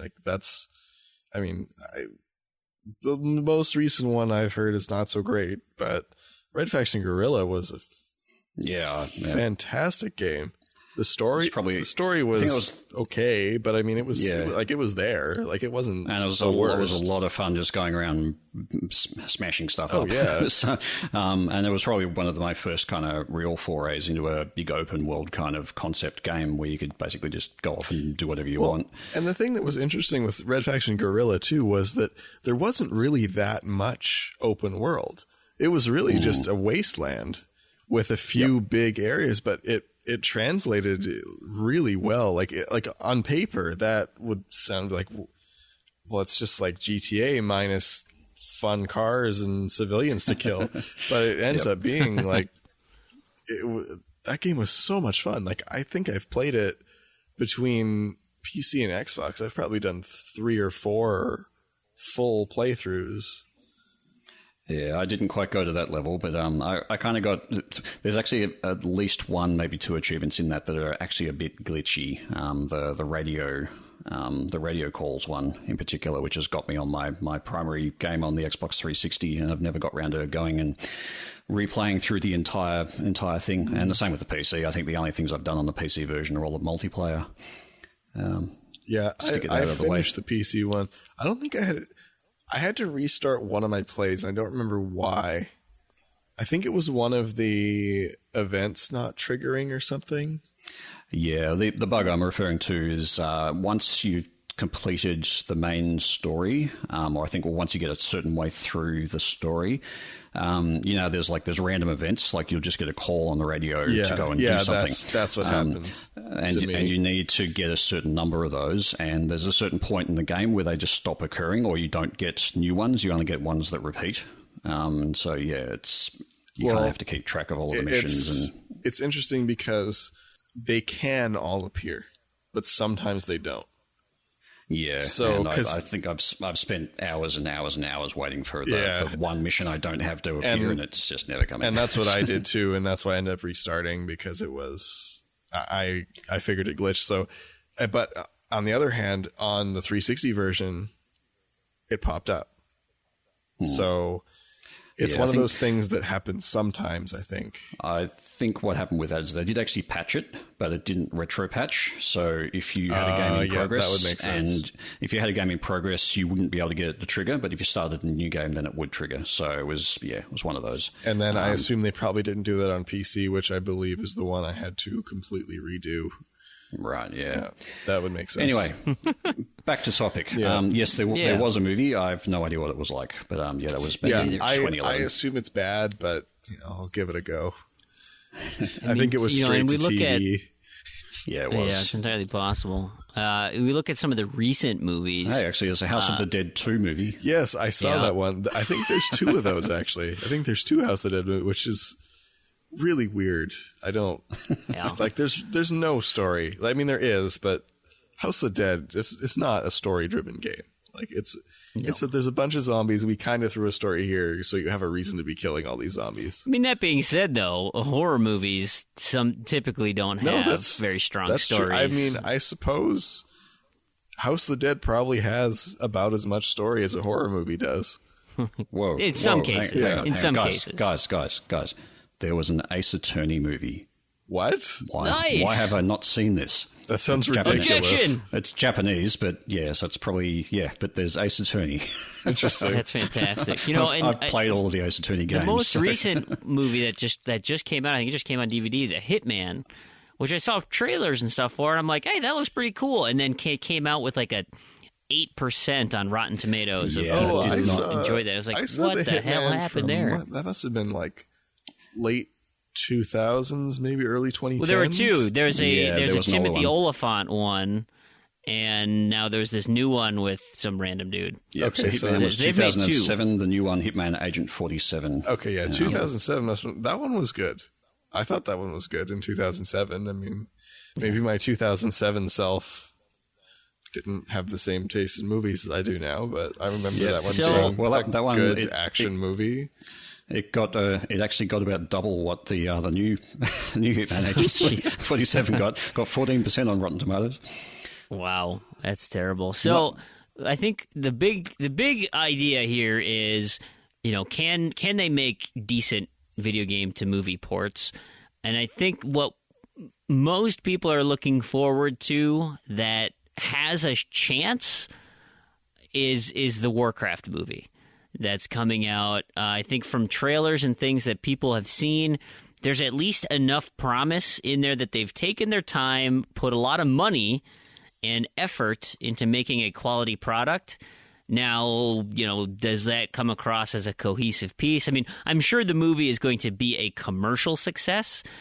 I don't know from a critical standpoint what it's going to look like. I would suggest from a critical standpoint it will not rate very highly. But as far as a popcorn movie, it's probably going to be a lot of fun. But it's probably not something I would go see myself. Is this going to be like a Warcraft, the strategy game, or World of Warcraft?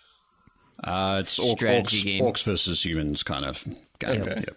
I mean, I guess it's they're like kind the of similar. Start of that war. Yeah. I think it's set in the time like leading up to the beginning of the Orc and Human War, or the Alliance and Horde War. And this is like the first big movie for that Activision moving forward. I mean, they've laid out a plan like Marvel, with their comic book movies coming out your ears. That they've laid out a plan of movies they want to tackle. And I mean, because they have a ton of properties, and I think the future of all of those projects really rests on whether this thing can be successful. The other big title that's down the road is Assassin's Creed. Just that before we move on to filming. Assassin's Creed, just a note on Activision. I wonder if they're looking into potentially a Call of Duty movie, because it's on there. It's on their list. I'm not a big fan of Call of Duty, but some of the things that I liked about Call of Duty were actually not so much the Modern Warfare side, but the World at War Black Ops series. Black Ops 1 had a really solid story, I think. And it was pretty good. And if there was something in that, to that level of depth and quality in a movie, maybe I would go see a Call of Duty movie. I wouldn't buy the game. And honestly, those games are put together like a movie. I mean, it's set piece after set piece, and literally if you put all the cutscenes together, that probably mashes into a 2-hour movie. If you just linked them all together, took out some of the gameplay, right? Did some cuts where you were hunkered down, retossing grenades back to you that all magnetized to your hiding spot. They probably don't include that in the movie, but really, I mean, as far as an action movie goes, Call of Duty sets up perfectly for it. Again, it'll be a total mindless shooter. The game. But I'm sure it'll be entertaining. That's Black Ops was mostly like that, but I don't know. I like the twist. It's got some moments, and it was interesting. It was fun. The story was enough to keep me. It kept me interested in getting through the game to see what happened, and I really think that in a game like Call of Duty, that really you don't normally think of for the story, that interested me, and I did actually consider playing Black Ops 2 just to continue the story, but I didn't want to spend $60-something on DLC and have to play zombies for 100 hours, so I didn't play it. But if it was in a movie, maybe I'd go see it, because I could justify $10 and 2 hours or an hour and a half or whatever to... And $35 of popcorn. Yep. Yeah. I think sometimes. Yeah, I think where we get popcorn, that's. not always. I think where that struggles is and people are going to tell me I'm totally off base for this, but Frame, you're totally off base with it. Movies need a really strong character to follow. And yes, it's a first-person shooter, but you're kind of a nameless guy. Right, yeah. I mean, yes, they do have character names. You could do a story about Soap or or Price or who. You can pick a character and create a story around them. But I just they're not really deep or compelling characters. And that's why I think Black Ops strived in was not so much your character that was interesting, but it was the people you were surrounded by that were interesting. So you could just have generic soldier that was always there with these, 2 or 3 actual named characters that have a personality without them being the focus. Yeah, I guess what you're describing there reminds me a little bit of how the original Star Wars worked. I mean, the original Star Wars essentially was the story of two droids.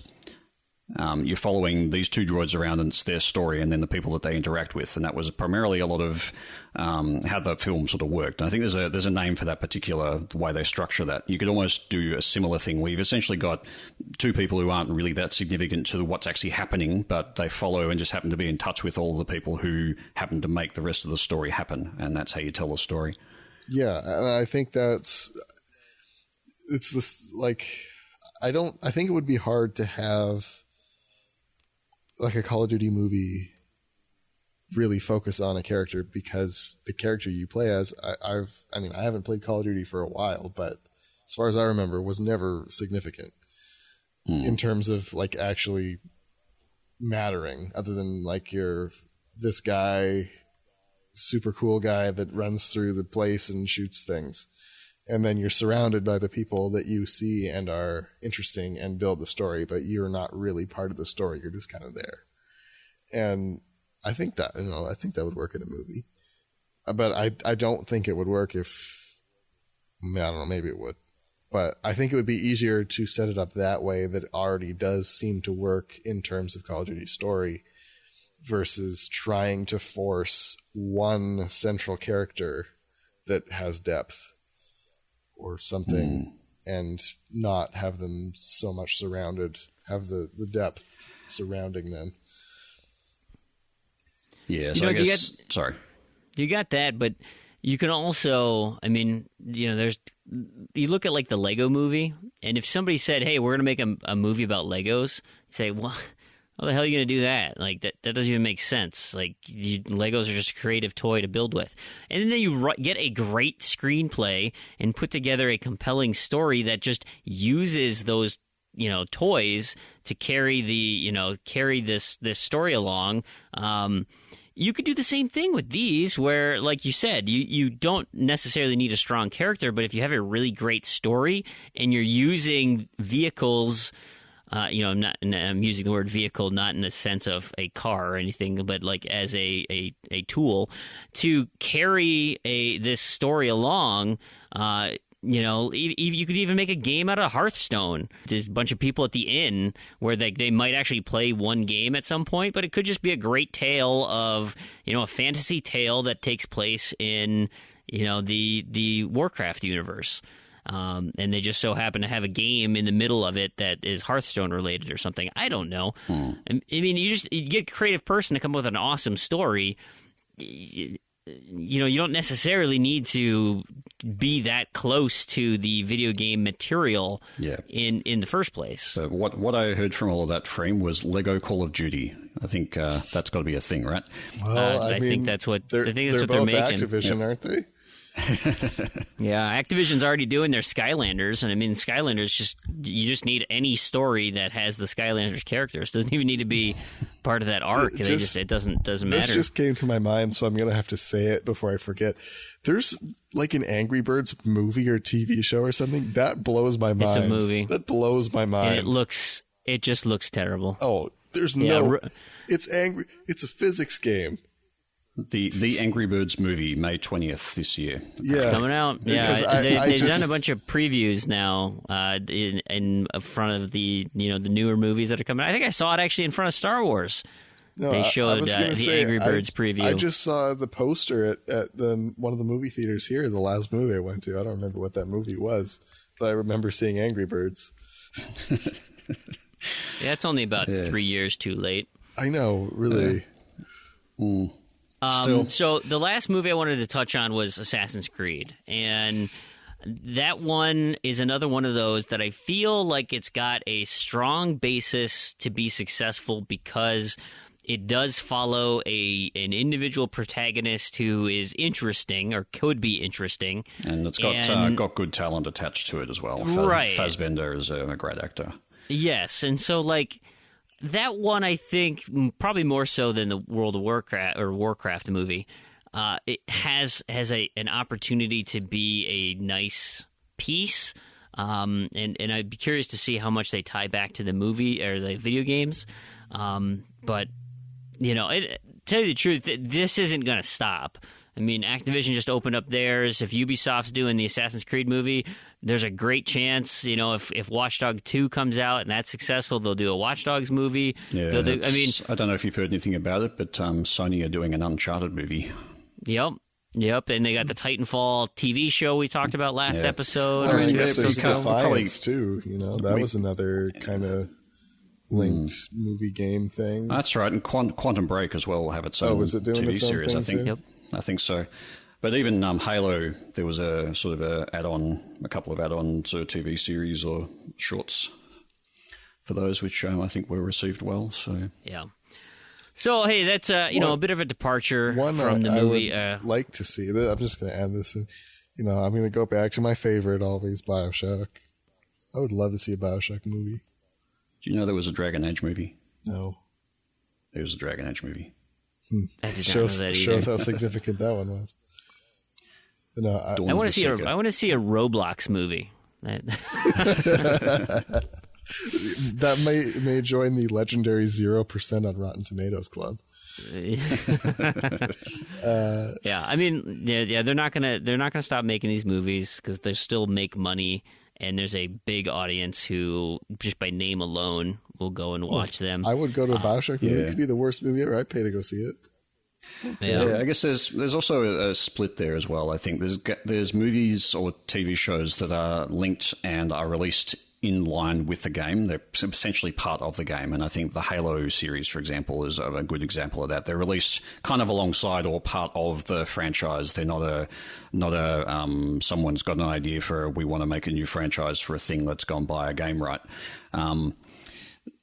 So I think some of those work very well. I mean, there's also Dead Space. There was a animation that came up with that, Dead Space Downfall, and I'm pretty sure that was released with the game, and it was kind of an extra story that related directly to the game, and Dead Space Aftermath and so forth. It was that sort of thing. There's a difference between that and the big movies that are just made purely as full budget, not necessarily attached to the canon of the games kind of. Movies, and they're a bit of a mixed bag, but I think generally the ones that are attached to games and are built in league with the games tend to be of better quality, usually because they are more reverent of the source material. I think you kind of hit something that's key there, is in that I don't know this for sure, I'm just speculating, but where it's not like somebody says, hey, I think we should do this thing. I'm just going to go get this game name and slap it on a movie. Where you have like Activision and Warcraft where they own that and they're like, hey, this is a cool universe. Let's make a movie of it. And Ubisoft with Assassin's Creed, it's like, hey, this is good. Let's make a movie of it. Where they're the owner of this. They already create this. So they know how to turn it into something good versus an outside party that's like, hey, this is cool. Maybe I'll make a movie of it. Though that said, movies like, say, Max Payne didn't do particularly well. I don't think it was particularly well received. That was Max a Rockstar Payne Games. Had a movie? Yep, and it wasn't. Yep. Mark Wahlberg. And that was Rockstar Games behind that. The Resident Evil movies are all Capcom. Yeah, it's interesting. Well, there's obviously, like you guys were saying, though, Resident Evil was generally pretty good, wasn't it? Pretty well received, but then you've got the Nintendo Super Mario Brothers movie that didn't really do. There's also I loved that the as a Super kid. Mario Brothers Super Show. I loved that as a kid too. I think I've seen one episode of that. I think I have it on VHS. It's doing what you're good at, and if you don't hire a great screenwriter or screenplay writer to come up with a great story, then it doesn't matter what you do; it's going to be garbage. So I guess the other thing is now too is you look at some of how much like cinematic production goes into games now versus like back at Nintendo and Super Mario Brothers.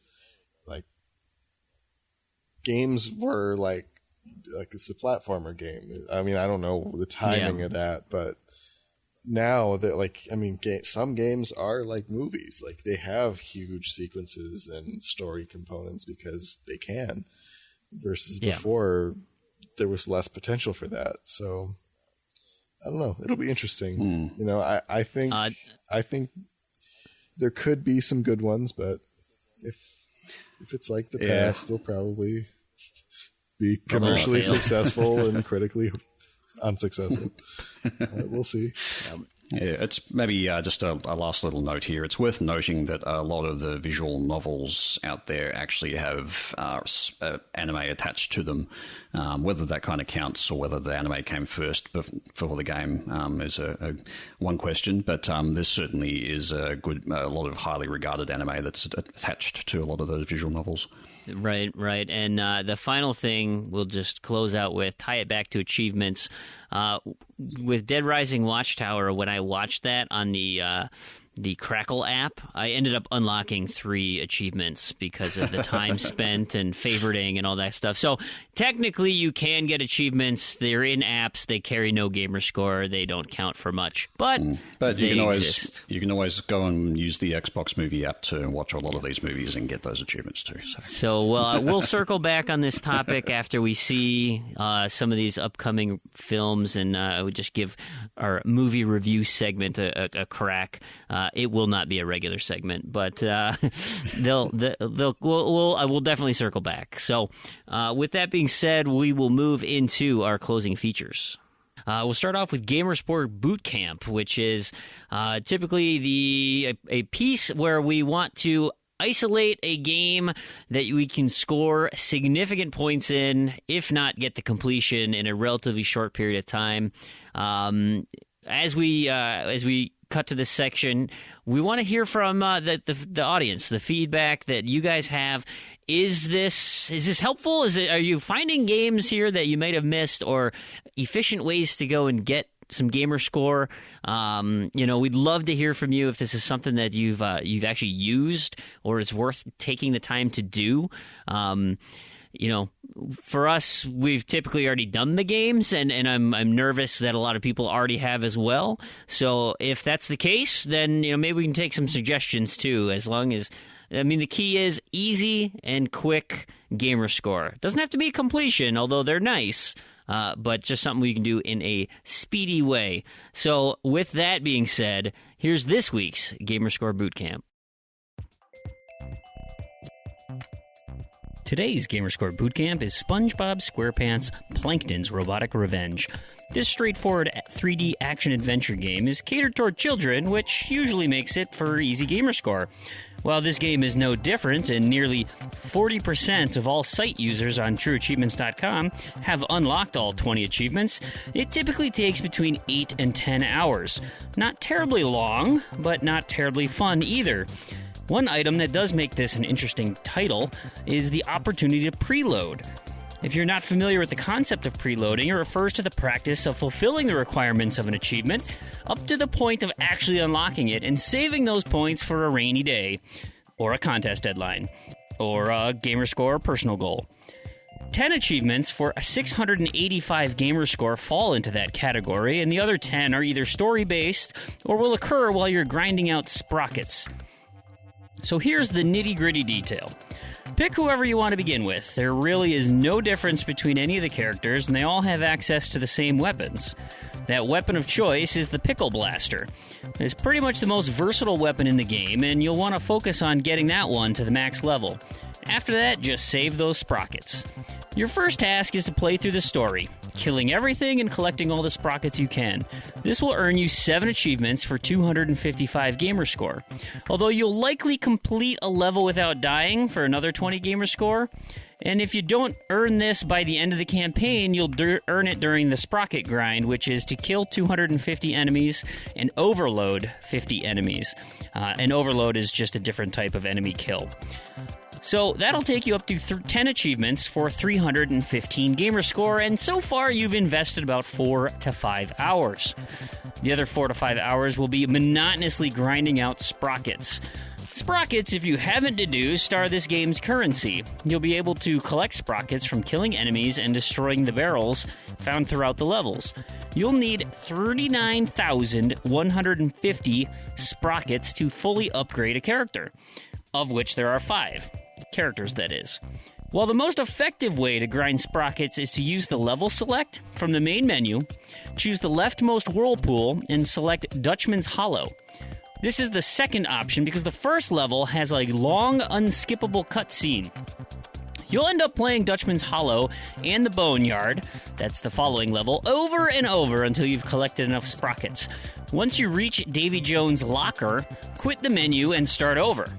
The colors of the level will change dramatically, so you'll notice, plus there'll be a prompt at the start of that level with the name.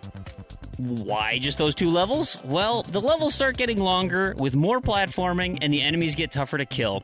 You're much better off mopping up the weaklings in the first couple of stages. You'll earn about 3,400 sprockets every run, which takes between 5 and 10 minutes.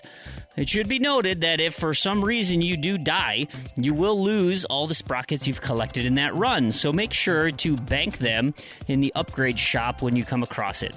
It'll take you about an hour or so, just maybe a little more, for each character to get up to 40,000. In order to unlock those achievements, you'll need to purchase and upgrade each weapon.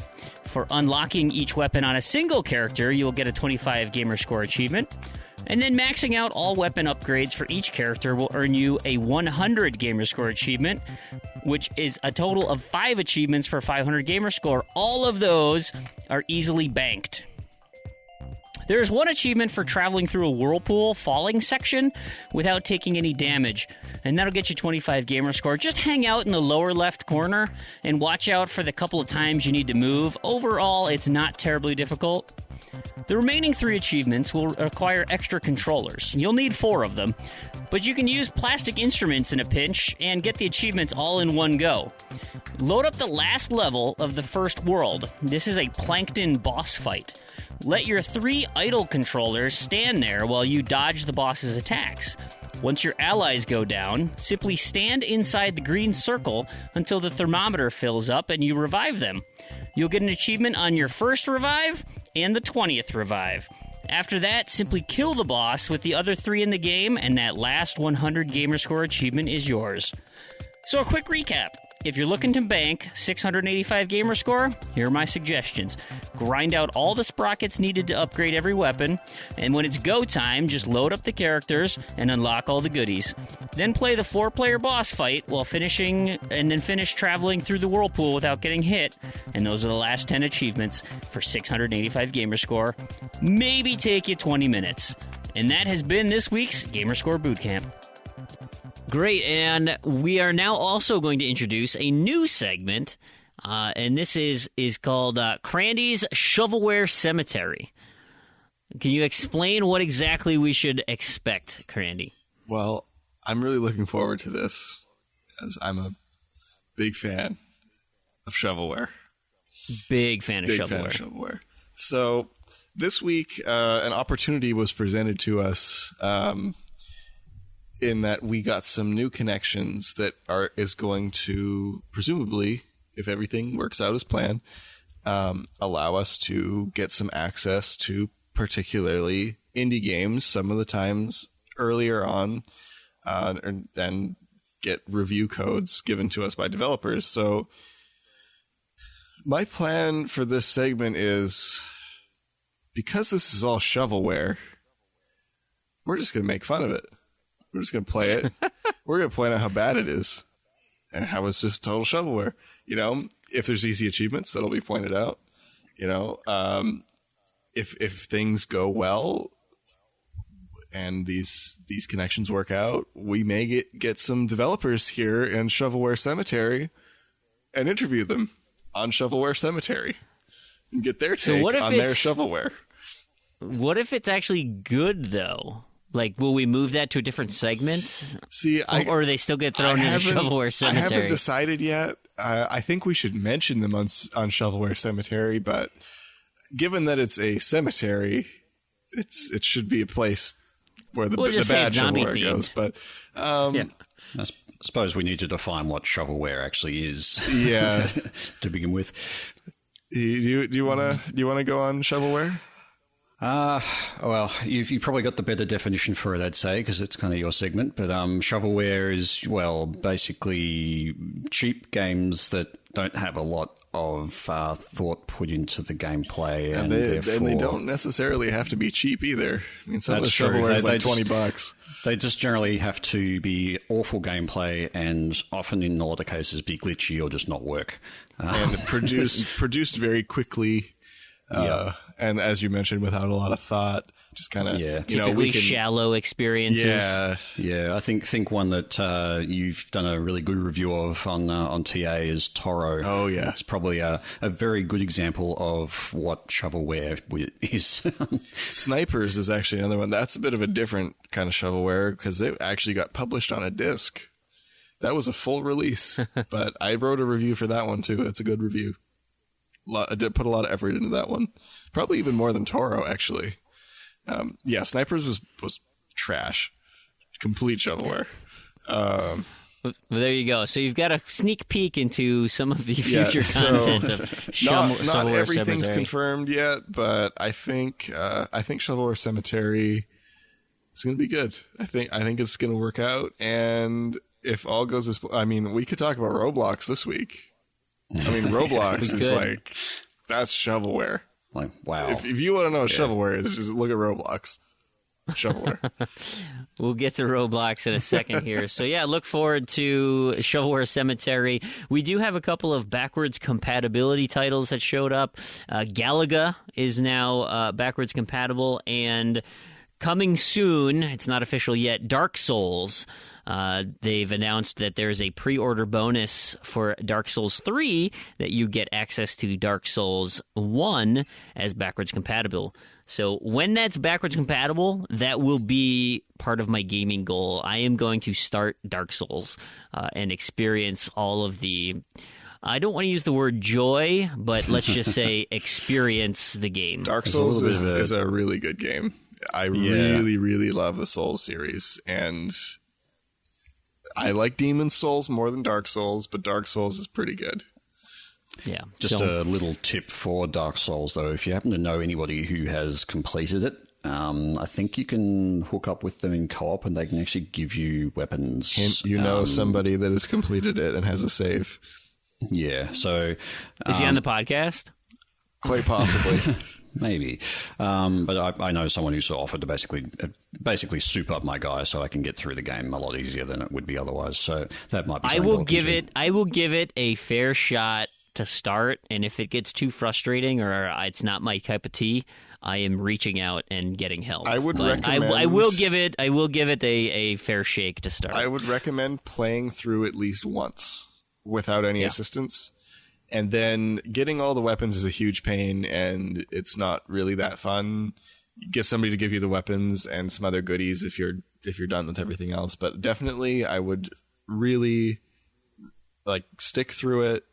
It's worth it, and then just get through the game and enjoy it. Looking forward to it. Yeah, just one last thing on backwards compatibility. It's interesting what publishers are doing at the moment with releasing backwards compatible options with their pre-orders as a pre-order bonus. That's really something that on Xbox especially, they'll be trumping Sony because Sony can't offer that at all. Right. Really, that's a pretty lucrative bonus. I mean, you get a full extra game with your pre-order. Yep. I mean, it doesn't cost them anything.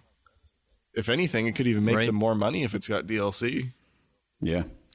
Bingo. Yeah. No, I like that trend.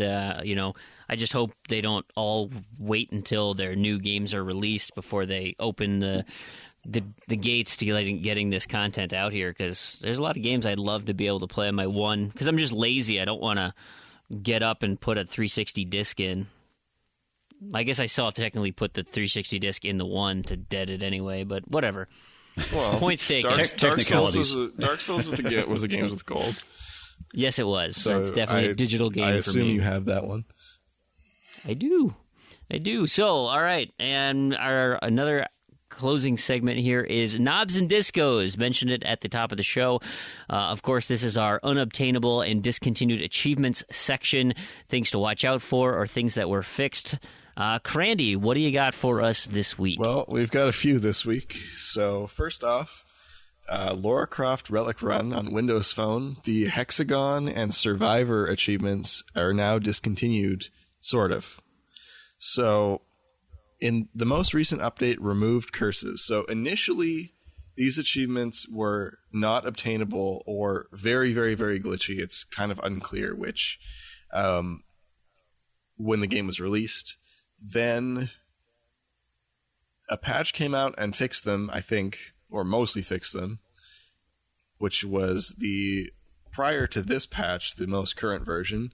And now the newest patch has removed curses completely from the game. So the achievements theoretically should still work if you could send curses. So if you have the old version, as far as I know, you can still get the achievements by sending curses because they are still in the game. So don't update Lara Croft Relic Run if you still need those achievements. Next up, Roblox was kind of fixed. I forget the name of the achievement. The one unobtainable achievement in Roblox. Forest Company. That's the one. Yep. Was unobtainable on launch. And the developers have, I think, patched the game. But the patch... Yeah, so there was a patch that was released, and everyone got really excited, and then they were like, hey, it didn't work. And then people figured out, oh, wait a minute, there's a trick to it, is that the patch exists, but it didn't go ahead and patch your game. You have to delete your game and reinstall it, and then the patch will be in place when you reinstall it.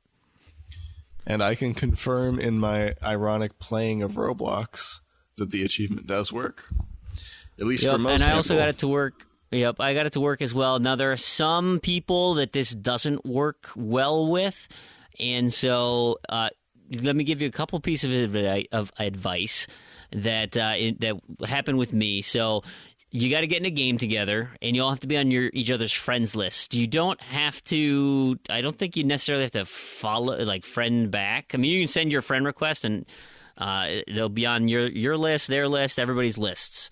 It takes a couple of minutes to sync up. So if you are familiar with Roblox, I was playing that speedrun game where you run through a little platforming level. I made it all the way to the end of the first level, and I was standing there by myself for a while before the achievement popped. So it doesn't happen right away, but it might take a little bit. Now, we did have somebody in our party who didn't get it to unlock at all, and some suggestions were, try the delete and reinstall again, jumping into somebody's game that is already in a Roblox game, or hosting your own. Try those things. I think, and this, again, I don't know if this is the exact cause, but it worked, and he got the achievement was when he sent out Xbox 360 friend requests. And so you set up your friends list through the 360. Now, granted, we also are on the one, but setting it up through the 360 seemed to have a better... Anyway, once I accepted his friend request on the 360, the achievement popped for him. Whether or not that was a direct cause or not, I don't know. But it's worth trying if you're having issues getting the achievement to pop after the uninstall, reinstall. One other side note, and we don't know, I don't think it's been confirmed, is if uninstalling and reinstalling ruins your cumulative day count. I can actually confirm that it does not, because I had the original version. I booted it up. I did a few things on the second day. I then deleted the game and reinstalled it, and then I loaded it up the next day, and I got the 3-day achievement. So no, it doesn't affect that achievement. So there you go. So you can do it right now, get into a party, and go grab an achievement quick. And that game will likely be in Gamerscore Bootcamp at some point, because it is very easy. Very easy. Or possibly Shovelware Cemetery. Or both. Maybe both. Or both. It kind of was in Shovelware Cemetery. I mentioned it briefly. Anyway, on to our last one. Rock Band 4, the Locked In achievement, broke in the most recent update. They removed the award from the only mode you could get it in because it was that achievement's kind of a mess from the beginning. It's a very weird workaround in order to get it to work. So currently, the only way to get it is offline on a retail copy because it was obtainable originally when the game was released. So if you delete all the data and pop in a retail copy offline, fulfill the requirement, it should work. So that's it for Knobs and Discos this week. Great, and we just have one game delay to mention. Yeah, I don't even know why we're mentioning it, but apparently if you were chomping at the bit to get Tron Run this week, I'm sorry, but it was delayed. You're going to have to wait till March 1st. I don't know why. They didn't really explain what happened, but there you have it. I think they're trying to sync it up with the Shovelware Cemetery segment. Perfect. Yeah. Well, then maybe that can be our first review up. code. We can send them a tweet and find out. There you go. All right. Well, that does it for the show this week. Hopefully you enjoyed listening to it because we all enjoyed recording it. It was a lot of fun. Catch us again next week. If you could, though, in the meantime, help us out by submitting reviews on whatever podcast app or service you listen to the show on. That helps spread the word. We always appreciate the retweets and even just having conversations with us on Twitter. It's fantastic, and it's a great way to communicate. We really do appreciate it, and it's totally free. A free way to support the show. So you can also visit us on our website, Z2Z.com. That's ZEDTOZED. Like I mentioned at the beginning of the show notes. And Sneaky Terrigan putting weird stuff in there. So it's always worth your time to check and look. We also have credits and links to everything that's important. Maybe we can put in some movie clips or something. I don't know. I'm sure Terrigan will do something sneaky because that's what he does. You can also get us on Twitter at Z2ZEDTOZED. A fantastic way to converse with us. You can also email us directly, contact@Z2Z.com. We've got a Facebook group set up. We've got a TrueAchievements.com leaderboard set up for Z2Z Podcast. And, of course, my tournament leaderboard is also set up. Freemhole's 2006 NCAA tournament leaderboard. Sign up quick because I don't know where I'm going to cap it out at. If it gets crazy, that would be too overwhelming for me to do all by hand. And finally, I want to do a quick shout-out to all of the sites and everything that has made achievement hunting a reality for us. This podcast in particular, TrueAchievements.com, the Achievement Hounds community and podcast, XboxAchievements.com, Macca and his Xbox Roundtable podcast, and all those other dedicated achievement sites and services out there, and of course Microsoft for the Xbox console. On behalf of Randy and Terrigan, this has been Brandon, and to all you achievement hunters and Gamerscore junkies out there, thank you for listening. We will see you next episode. Thanks for listening. See you later, guys.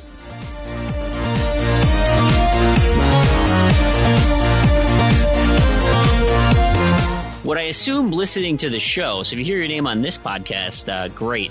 That otherwise, I hope you're not just tagging us. Let's restart. This sucks.